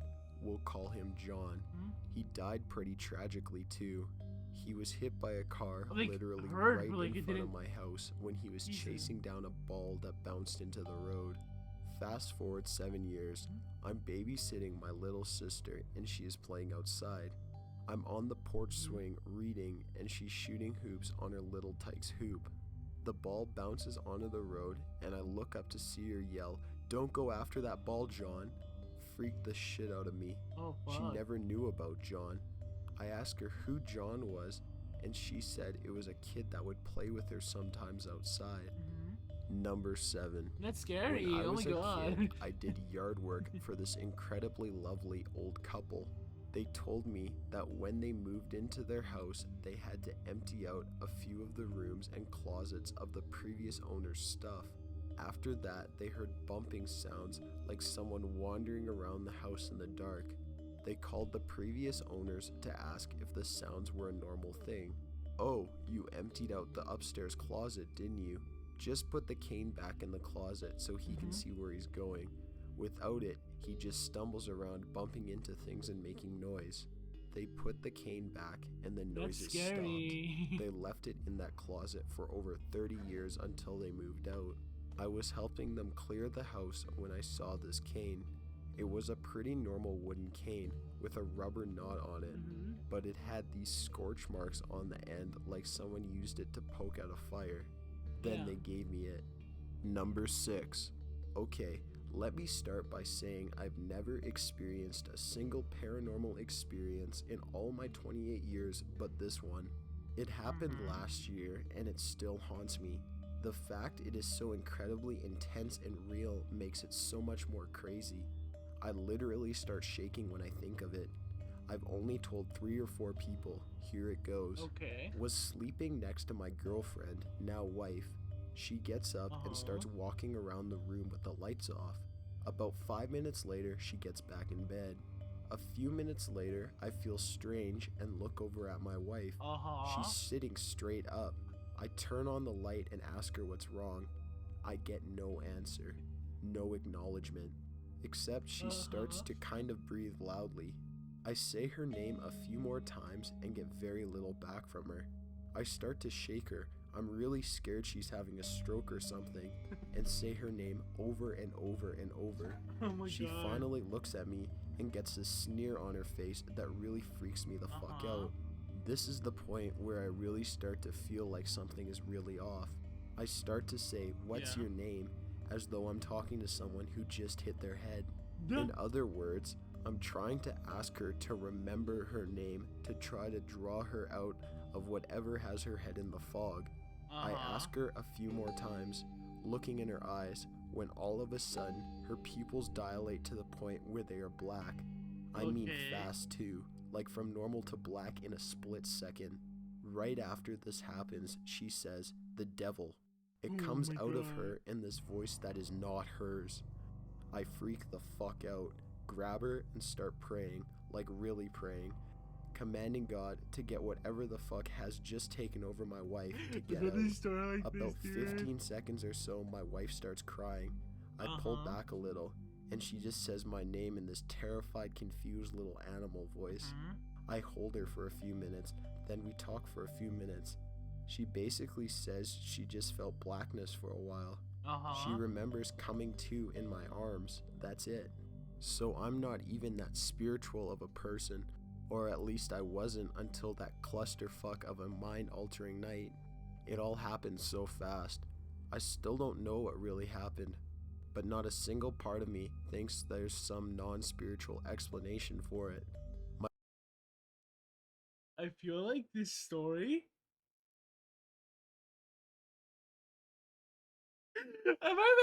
okay, I don't know why, but it was thinking like fucking dirty, and it's just like somehow it fucking makes,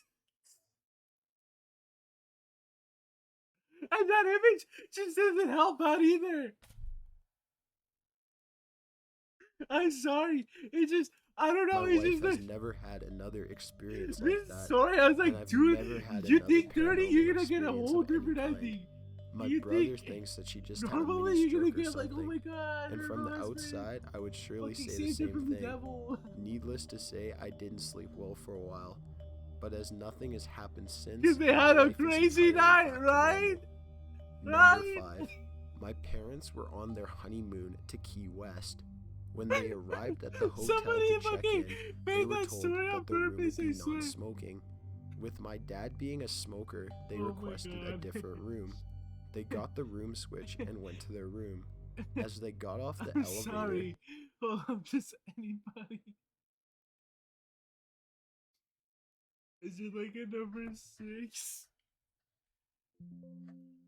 And like, come on, number 6? Like, I think it's simply amazing. Oh my god. 666 replies, Jesus.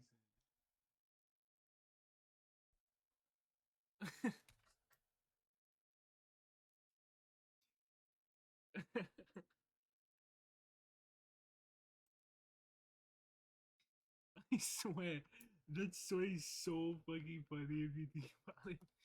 The smell of fresh paint was overwhelming. In Down the other hall, way, there was a sir. painter with all of the necessary supplies laid out around him and was painting the wall. As my parents walked past him, they casually greeted him, and the painter had absolutely no acknowledgement of their presence. Whatever. When they got to their room, the smell of paint was even worse in there. So bad it wasn't even bearable, so they decided to go to the front desk to change rooms. When they explained the situation, the attendant looked very confused and informed them that there wasn't a scheduled paint job on that floor for the day, but agreed to change their room. Cool. My parents go back to their floor to grab their luggage, and the painter is completely gone. All supplies cleaned up and gone within 10 minutes, and the smell of paint was completely gone too. Cool. At this point, my parents were really freaked out, but didn't think much of it and went to their new room. The next morning, on their way to breakfast, they overhear a tour guide talking to a group. My parents tuned in when the guide mentioned the floor they were originally supposed to stay on. Apparently, a long time ago, there was a painter on that floor painting and fell down the elevator shaft to his death. This one was Now, my unbelievable parents or not. don't normally believe in the paranormal, but whatever after an that show event is. like this, they had no explanation for it, and it freaked them out for a good bit. Number 4. When I was 17, I went to my mate's house for some beers on his birthday. I probably only had about 5 drinks. Come the early hours It's of the 2015, so morning, like analog probably horror around was 2 not really or a 3 thing. a.m., I head out to the kitchen for a drink. I pour a drink of water and turn around and take a big sip.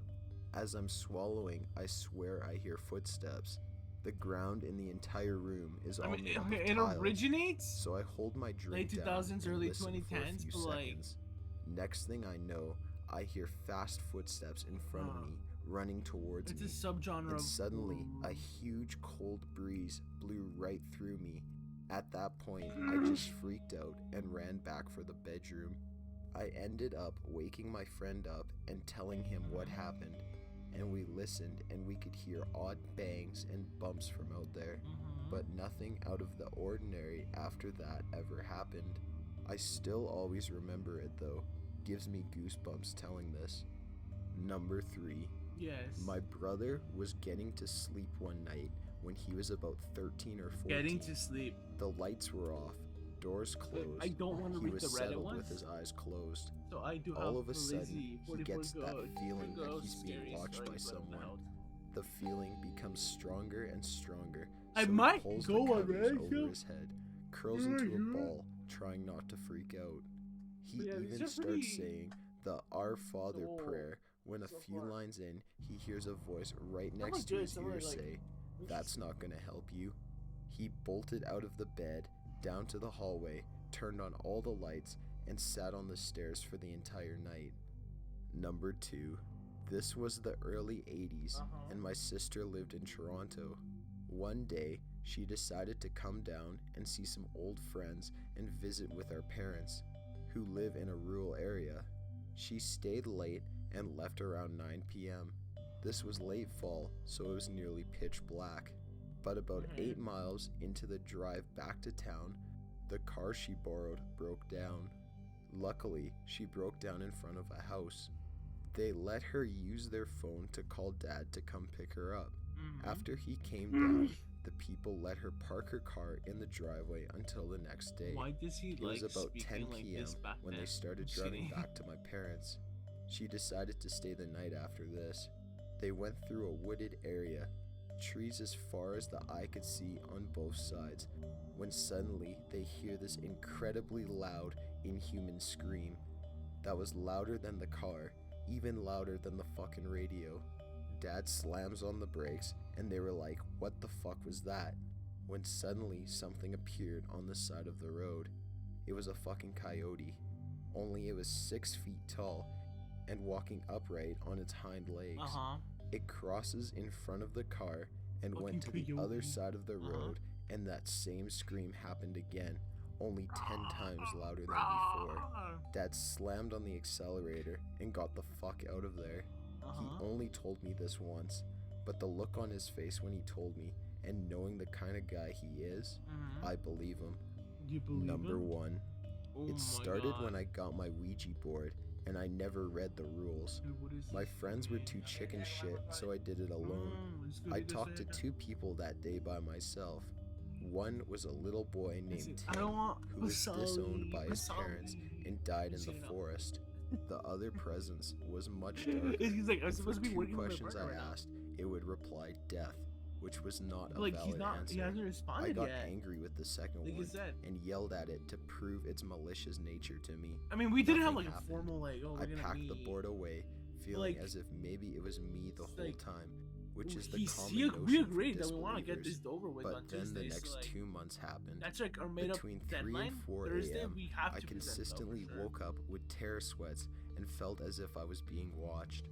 About 50 days in, I awoke to the most horrid screaming and a thud so loud I thought someone was breaking in. I jumped up and felt again like someone was in front of me wanting me to die, and yet no sounds from my upstairs housemates. I got so scared that I quit sleeping at night.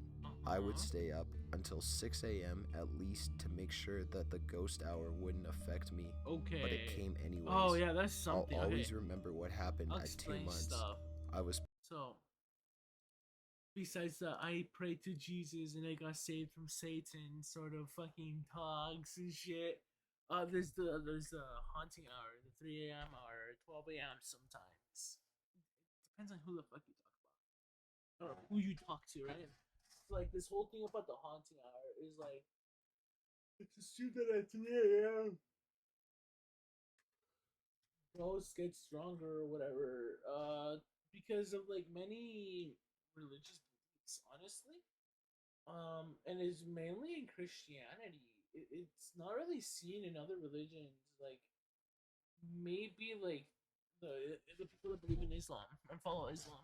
Maybe there's like a small borrowing from Christian beliefs and stuff like that, just because they're it was what Judaism, then Catholicism, then Christianity. Oh, Catholicism was Christianity, and they're interchangeable, kind of, right? But it truly was Catholicism. And then then came Islam, right? And yeah, what I'm trying to say is essentially, those religions are kind of connected with each other. Now, the religions like Buddhism definitely don't have like that belief in 3 a.m. or whatever, but there is a belief that ghosts can get a boon or can trick you, trickster spirits, right, and stuff like that. And it's kind of not really seen in like Western religions like Catholicism, right? You don't really see like trickster spirits. Like the only real trickster spirit is like literally the devil, and he's not a spirit. He's the devil. He's a demon. Demons maybe can be considered trickster spirits, but they're not spirits either, right? But I resign my point. playing COD say, as typical for the past 2 weeks, and all not of a all sudden religions believe I in got this this cold chill on 3 my a.m. back, thing. and it went to my left shoulder, Some and people then believe it's also 12 onto the a.m. left side of my or head. 12 to 3 And I shit or you not, I something heard like that, breathing in because my it's 3 ear. hours, The right? pressure 12 to on my 1, upper left 12 to side 1, was 1 if to 2, someone or 3, something was leaning all its at 3 head a.m. onto my shoulder. I was frightened to after death, 1 or but I something. decided fuck this. I got up, swung my fist, To be and honest, screamed, fuck off, and I don't go really away. believe in that. And after that night, it seemed to stay away. I don't know how all this happened. That's where like the 3 a.m. especially challenges when came I from, was because such a non-believer. it's a way to Those months digest it felt like a for dream, but people I do that believe don't now really that understand certain what the fuck energies 3 do a.m. is supposed manifest to be. us, and it's And it was best to stay really away from repurposed the for evil, a hurtful more ones. child-friendly Got an idea audience, for a top 15 list? Be sure to leave or it in the just comments. people that are fucking insane, which is why you get J Station, 3 a.m. Gay potion. I'm not even joking. We kissed ordering gay potion from dark web at 3 a.m. Yeah, this is when his friend takes the fucking gay potion or whatever. Literally, that's fucking J Station was insane. insane, which is why we get Petrified. stuff like that. A lot of people don't understand where all this stuff comes from. It's like J Station took inspiration from 3 a.m. shit and just put it into the videos, and low-key kind of like corrupted it fucking from like its original intentions. You know, money making idea, cool. Not so much. Not so much at all. Because like, you know, the gay potion is just horrible. That was like, what the fuck? That was like, what the fuck? That was like a yikes.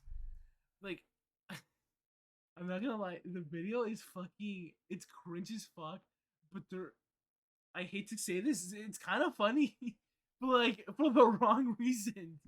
It's like, you know when you see somebody do the wrong things, and like, how do I say it? It's like, you know when you see like a little child say "fuck you," blah blah blah blah blah, right? Start like taking out the middle finger and acting all cool, and it's like funny as fuck.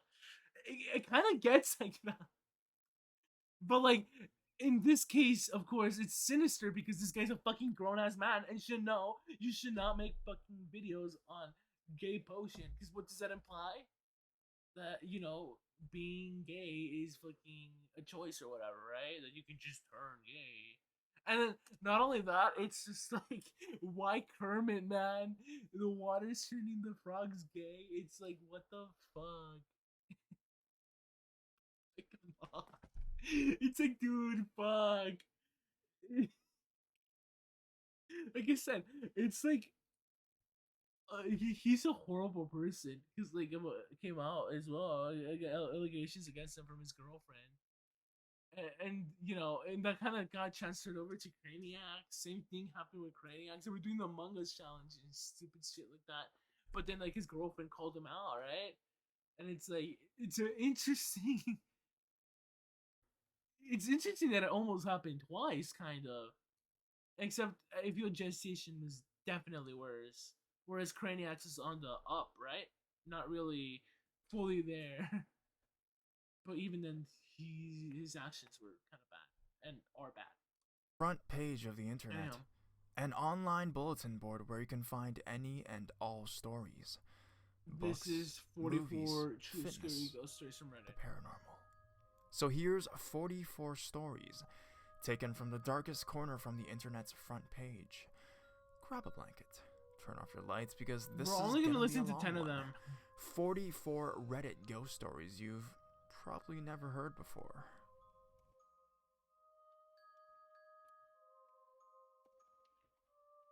Boy in my car. I don't believe in ghosts, but I still will never be able to explain what happened that night. Because Craniac started focusing on I was at a bonfire with my friends. We regularly did this because we lived in the middle of nowhere, and I guess setting shit on fire in a friend's yard was a good way to spend an evening. Okay. I was the only guy at this bonfire who was planning to stay the night, and the rules was that the guys sleep in the basement. That night, my friend Stephanie talked about the ghosts in the basement to her home. I'm 17 or 18 at this point and really only listen for the joy of a good ghost story. She tells me how they would wake up and see a boy and a girl over her bed regularly for the first year that she lived in that house, and that they were apparently killed there. Okay. The thoughts of kids actually dying in that house chilled me to the bone. Wait, no. That's when I decided I wouldn't be staying the night. This is I just felt uneasy at the thought of staying there alone. I really couldn't explain why. Stephanie's house has a large driveway, and with the get-together, it was packed with 5 or 6 cars. On my way out, I heard what sounded like footsteps going around the other cars. They would just start and stop, like someone was trying to hide. They were light too, like a child running around playing a game or something. But it was past midnight and there weren't any kids in the house. I shook it off and left. The entire car ride home wasn't easy. If you've ever felt like you weren't alone, like someone was hiding and you just couldn't see them, it was like that but in a small car. Every time I tapped on my brakes because it would light up the back of my car and I would just look behind me and see nothing. It never made me feel any better, though. Okay. Nearing the subdivision I turn onto to get to my house, I hear a light cough. It sounded exactly like a child. My heart That's sank and I scary. seriously thought I was going to die or something. When I hit the brakes to turn, I saw him. A little boy just sitting in the back seat of my car, smiling. That's I basically scary. drove my muscle memory alone because I couldn't take my eye off him. My house was the Aw. first in the subdivision, so I immediately turned into my driveway and ran out. The entire time, the kid was still sitting there staring at me. My mother was still up, and she wanted to know why I didn't pull her car in the driveway like I was supposed to. I told her I had to go to the bathroom very badly because that would be more believable than there's a ghost boy in my car and I'm scared. Right? Okay, I I'm not gonna lie, eventually he's go back out to right my a car little and bit. pull it in, and the kid is gone. I was still scared, but I didn't think I would see him again, and I didn't. I told my friend about that the next day over the phone. What she said freaks me out to this day. Yeah. I made it up, she told me. Oh, she she shrugged made it it off up. as me being paranoid. But I knew. Listen. It was him being paranoid. Probably sleep deprived. And also, what was this whole thing? Burning shit up in front of the yard was a thing we normally did. It's like, come on, dude. You were like sucking in those fumes from the shit you were burning. I love victim blaming. I'm just I knew what I saw clear as day. It's just I don't know like, what I or said who that that because kid like was, I was and like, I okay, don't why am I want to bashing find this out. person? Whatever it was. I don't When know he why smiled I at don't me, like that. I swear. It wasn't No, a but yeah. friendly smile. That's scary though. Seeing I a still fucking have ghost. I nightmares. swear that would freak me out. That would freak me out so much too. I swear. Black figure in Figure in reflections. Ooh, they have titles. For a little over 2 months, I've been seeing a black figure standing about 6'2" in the reflections in my house, usually standing 2 to 3 yards behind me. Accompanying this has been chronic nightmares, fatigue, insomnia, and paranoia. Until tonight, it's been really calm. An occasional appliance turning on out of nowhere, noises, shit like that. Okay. Tonight, however, music came from nowhere. The first lyric was, Never "Your gonna give time you is up. Never gonna give up. The entire song was about I don't murder. remember the song lyrics. So I burnt a combination of Like the sage and whip roll. rosemary, as well as salting the windows and entryways to the room in which I sleep. I have a friend who's more experienced in the matter coming to my house tomorrow, but this thing is definitely bad, especially given the song from earlier. Any ideas on what this might be?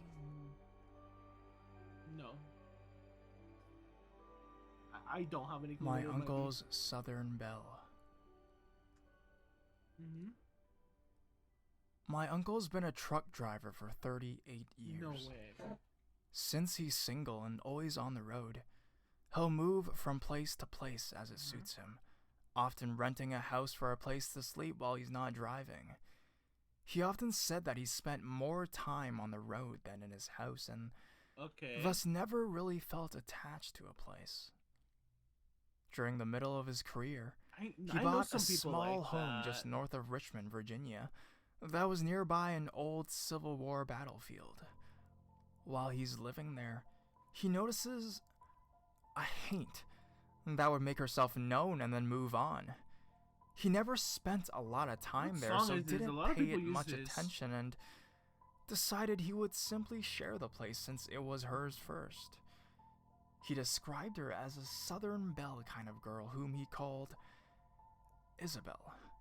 He believes that Isabel. she gave him that name, but said that she always looked like that she was going to a party.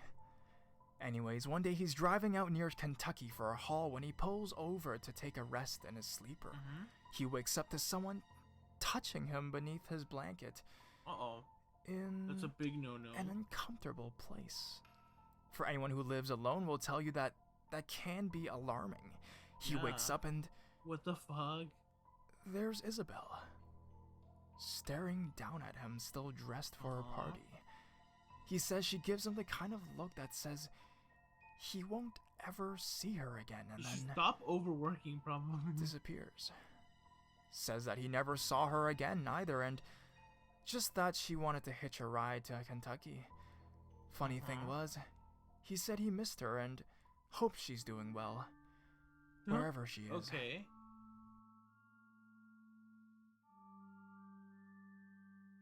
Unexplained activity in new apartment. Unexplained activity in new apartment. Hi there. My husband and I just recently moved into our first apartment in August. We were just married in July. We live in a very rural area of upstate New York, and our apartment sits on top of our landlord's garage. Our landlord owns a natural gas drilling company and refurnished the second floor of his large storage garage into our apartment. My mom is a really crafty, and as a wedding gift to us, she refurnished a small end table she bought from an antique store. I loved it. It's my favorite piece of furniture that we own, and I put a framed picture of my husband and I on our wedding day, as well as my bouquet in a vase on the table, and set the table along the wall in our hallway, directly under a small sign with some cheesy saying on it my aunt gifted us. The table is directly under this sign. My husband and I both work days. We leave at the same time every morning, but I come home about 2 hours before he does every day. For the first few weeks in the apartment, I didn't really notice anything, other than a sort of uneasy feeling I have sometimes when I'm alone in the apartment. Then I started to notice that the end table was in the wrong place, pushed a few feet to the left, so that it nearly touched the entrance of our bathroom. No big deal, I just figured I'd moved it cleaning, or that my husband had shifted it for whatever reason and forgot to replace it. Like I said, I always keep it directly under a sign that hangs in the hallway. Okay, whatever. I thought I heard table. So like I had this story myself.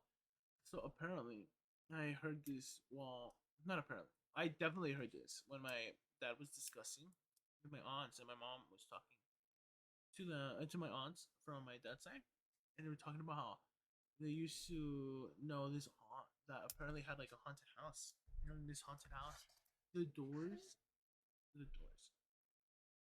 It's more like after they close the doors to go to sleep, the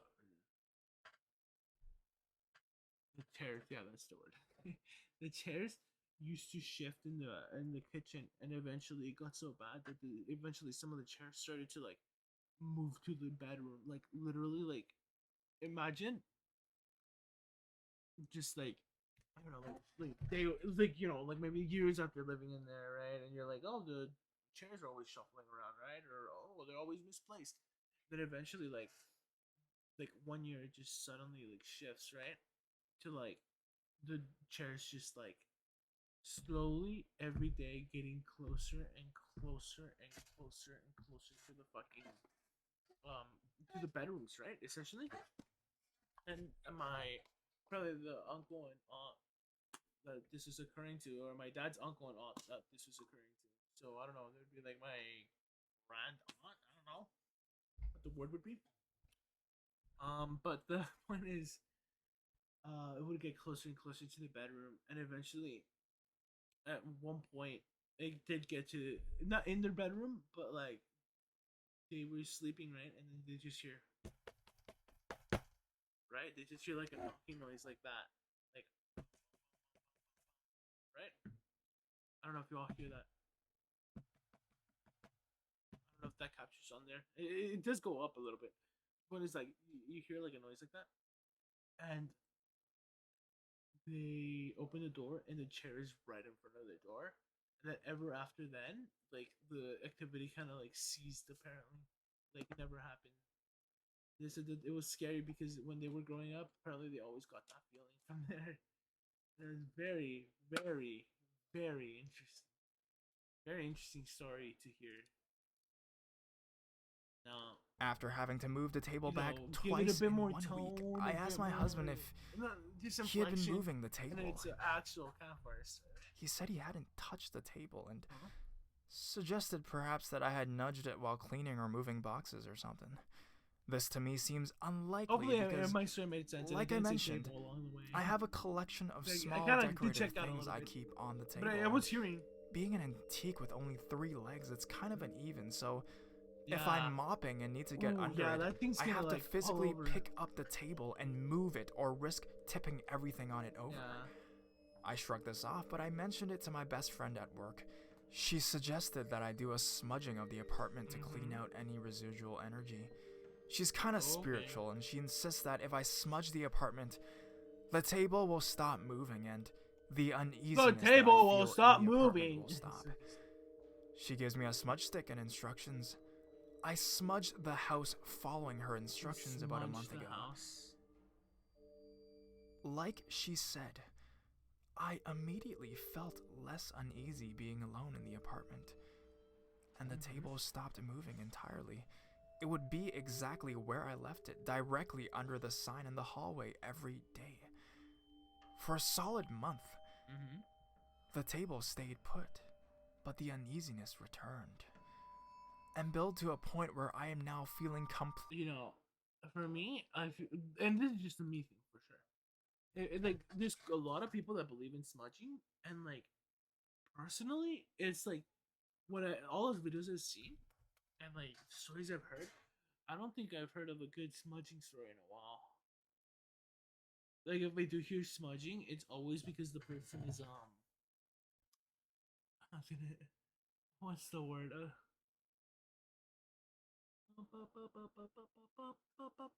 They're not a witch.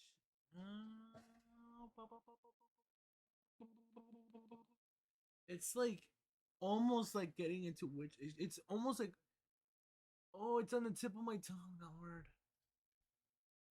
I want to say lechkin, but that's not the word. That's not the word. What the fuck even is a lechkin?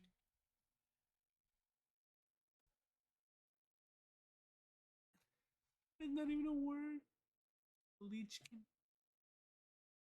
The suburb and western outskirts of Inverness, the Highland Council area of Scotland.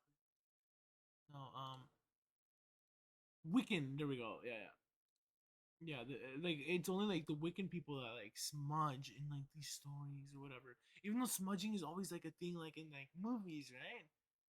And like, I don't know, the stories I've heard recently, they never smudge. It's always like, we recorded this happening, or like, this happened and that happened. We moved out, and it's like, okay.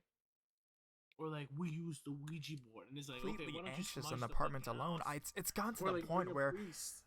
when my husband spent a couple days visiting his parents last week, I had to stay with my parents because the idea of spending 2 nights alone in the apartment gave me so much anxiety. My mom had recently had some health problems and has been feeling kinda down, so yesterday I took a vacation day from work and took her shopping. When I came home in the afternoon, the table had moved more than I had ever seen it move. Really? Almost parallel with the door itself. I took some pictures and can upload them if that helps. I'm getting really desperate. I'm in really desperate need of some advice about the situation. I honestly have no idea what's going on and why. Screaming and have 20 My husband volume. and I are getting seriously weirded out about it, and have 20 volume, it's really like unsettling to me. I've started sleeping with the hall light on. Any advice you guys could give us is so much appreciated.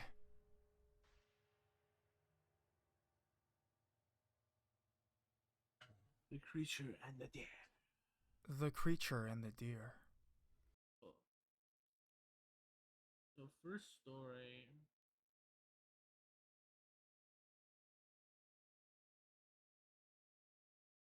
Second story.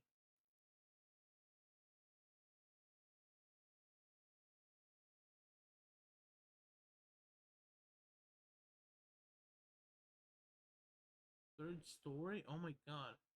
Ain't no way. Ain't no way. Ain't no way. Hold on. Sorry about that. I am.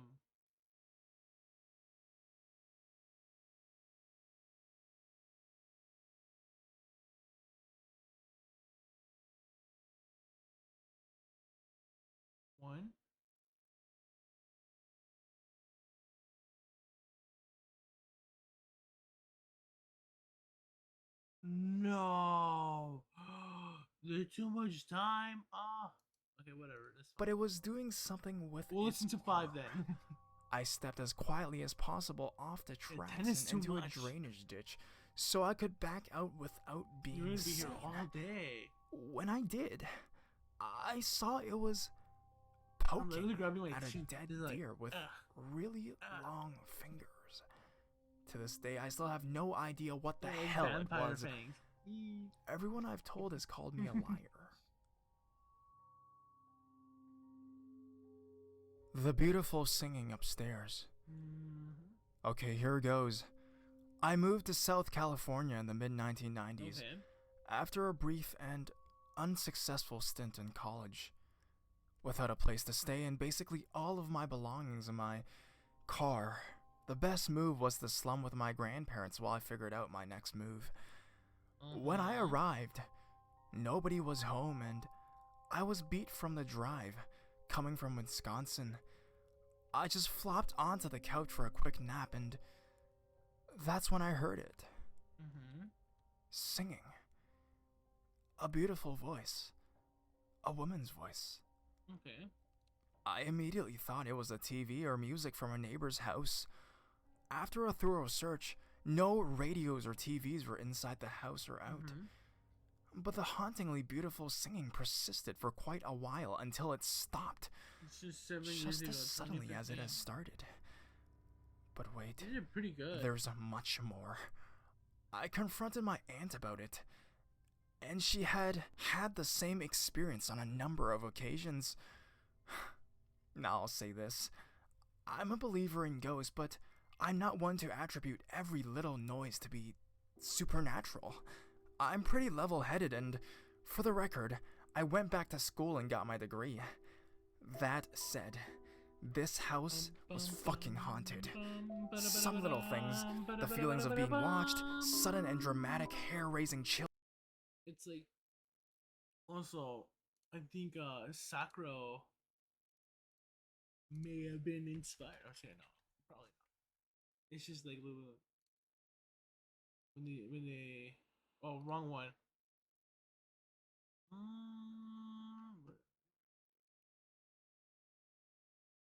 Yes. Thing. We go to This the was totally transition. the Matrix theory is an interesting. Right? Doesn't he have like the little music jingle? Or who is it? What do you feel when you look at this image? How about if I Is it this? Am I crazy? Am I crazy? Who is it? There's like one of these YouTubers I watch that uses that little jingle.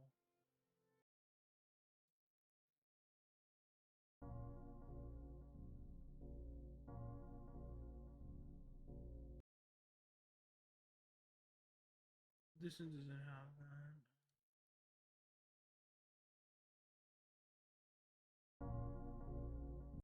extensive creepypasta lore that I want to pass along? Oh, there we go. Yeah, see?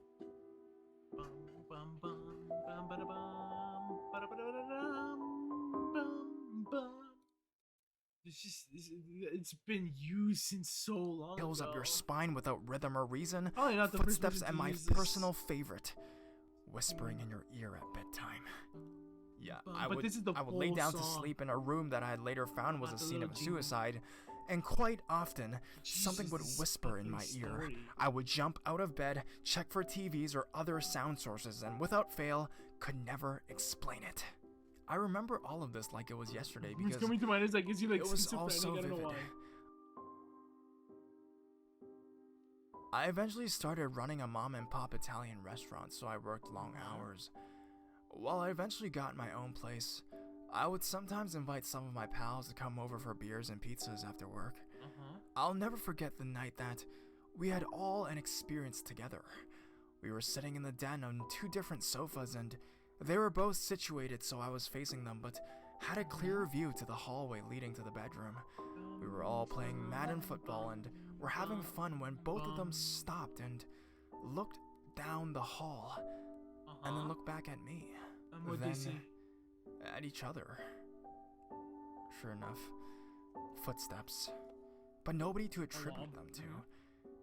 And that was the last time they came over. It Oh, was the that's kind of fucking place that made you want to sad. sleep with a light on. Oh I my don't think that the god. spirit or spirits intended harm, but they wanted to be known, and they were. For the record, that was the only time I've ever experienced things I couldn't explain. I'll never forget it. Yeah. I fully believe that I lived in a very haunted house. You know he's still here. This is the fourth story. For a few years, I've been having a reoccurring nightmare. It's usually the same every time. I'm lying on my right side, and I'm drifting in and out of sleep. Yes. I see a background light coming from my doorway that leads to the kitchen. There's a loud buzzing sound, and I close my eyes again. The buzzing gets louder, and I open my eyes to see a dark, cloaked figure standing in the doorway. I try to move, and my whole body is paralyzed. The figure never moves. It just sways back and forth. It stays like this for a while as I try to move.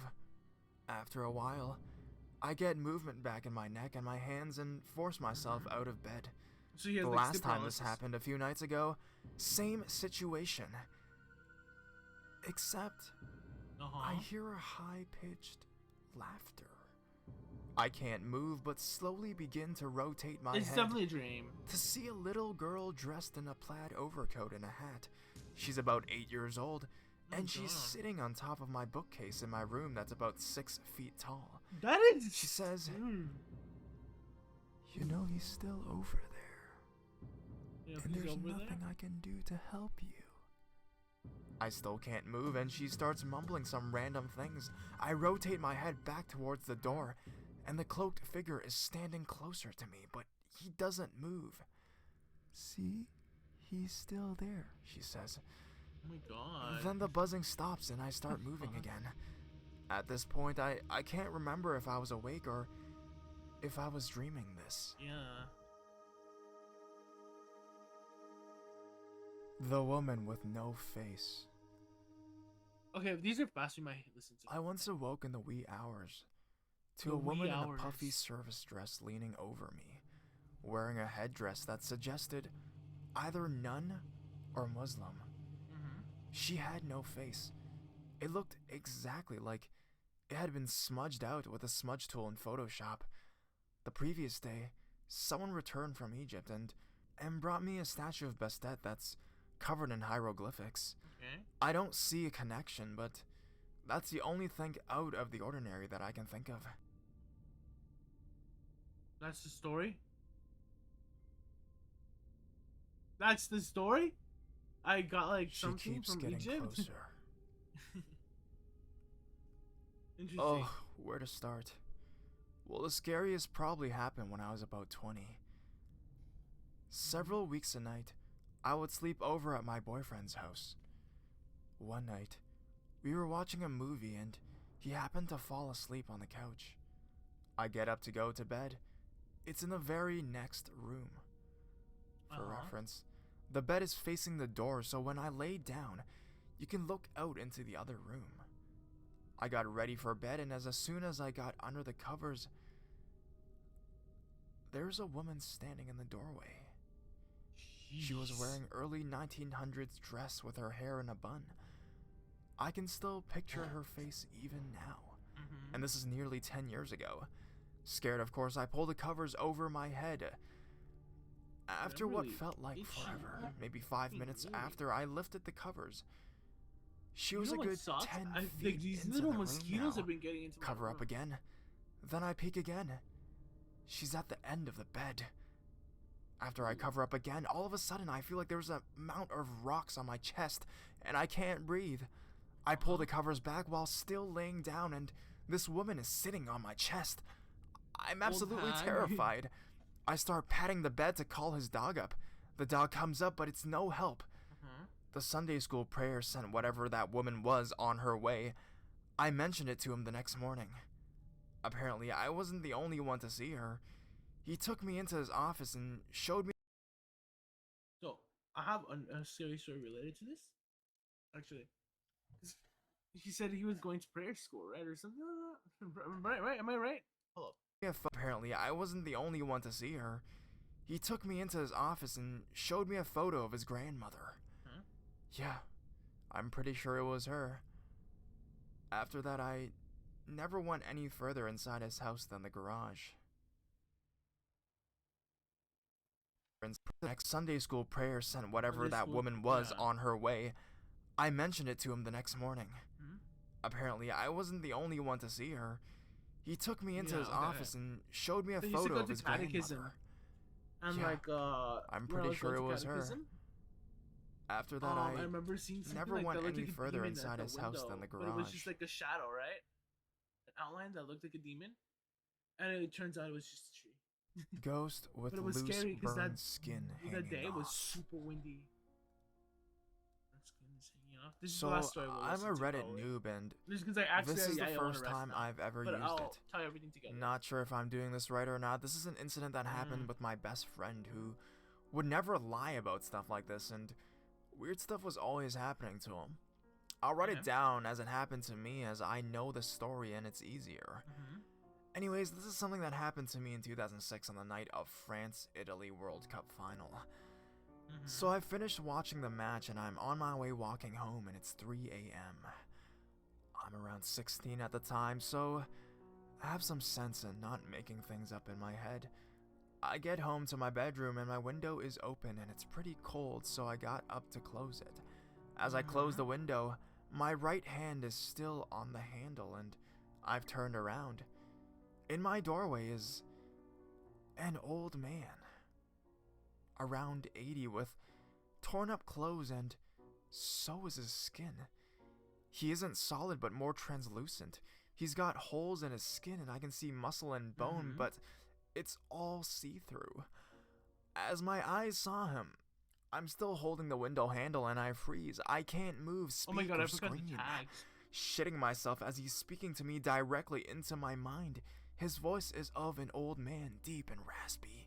He's saying stuff about my whole family. He knows everyone's names, and he says all this horrible shit like he's going to kill everyone and do all sorts of shit to all of us. At some point, my dad's gone into the bathroom to do some morning prayers. As my dad flushes the toilet, the ghost, or as we call them, vanishes, and I collapse on the floor and just knock out by this time. It's been a couple of hours since I've been standing there paralyzed in this position. My dad comes into my room and asks what the fuck I'm doing on the floor. I got up and I just go to my bed scared shitless. So as I said, this didn't happen to me, but I'm pretty sure it's 100% true. It happened to my best friend. I've got stories of my own, and I will share all in good time. In good time, and never does, right? Never does.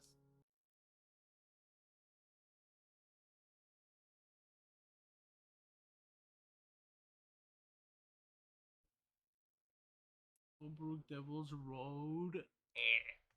Okay, so today we covered fucking ghosts and scary stories. So the reason I'm bringing up I'm gonna wrap everything up together is because like there's a reason why we're doing this, just to like kind of like also like investigate in a sense, right? Like how everything ties together, or these two topics tie together. And from what we can see, like, there's a lot of like ghost stories that are just kind of like bullshit, and then there's the good ghost stories that give you chills, right? The ones I was listening to, I was just checked out, just because like they're like, I saw the ghost, and the ghost did that, right? But like some were genuinely good. Some like raise eyebrows, and they're like, oh wow, the table tips over, right? Or something happens at the table. And they're very interesting, right? And the point is, those ones are pretty cool. And then there's stories in general that just use like a plot device, like a monster, to convey something, right? And at the end of the day, whether fact or fiction, um, fucking, they try to relay a message, right? And whether it's a ghost story or a story, right? They all have morals, and a lot of these stories have the moral of we shouldn't mess with the Ouija board, we shouldn't mess with people's like graves, we shouldn't mess with the supernatural. We should um reach safety. We should do this. We should do that. You know what I mean? Some of them are like, well, I'm not sure if we actually got to like the ones that are like, you all should be holier than thou, right? But like, thank God we haven't. I think, but yeah, and then there's so many of those stories out there, and they're not exactly real. There's some stories that do portray themselves as real and sound pretty real because, well, they are. Like the ones are like, oh, this person was in the cabin or X-Men was in the Airbnb, right? And those stories make for interesting introspection, right? Like, oh my god, what if like I was there? What if this happened to me? Or oh my god, this is similar, right? And other stories that are interesting also give that same feeling. Likewise with ghosts and stuff like that. And America's most famous ghosts, they're pretty interesting to learn about. Because they have their own backstories, right? In a sense, they are written into history, written as a story, right? And honestly, the only reason why they're actually probably on the internet is because people remember that story or a rendition of that story, and it's made its way to a video like this, right? Likewise on Reddit or from Reddit or from whatever sources, from whatever ways these guys got their stories. Minus this guy. Reddit. They all had to come from somewhere, right? And now they're kind of archived forever, stuck in this timeless, literally timeless box we call the internet, right? Which is very interesting to look at it through that lens, and it's also pretty vibey, especially on a nice and cloudy day like today. So like yesterday was really interesting because it only got up to 72 degrees and it was like 68 degrees cold max. Today it got up to 78 degrees, but it's gonna be 68 degrees max. So I just wanted to watch some videos, right? Also, like I said, um, October I won't be streaming 1 week, for sure because I'll be doing something, right?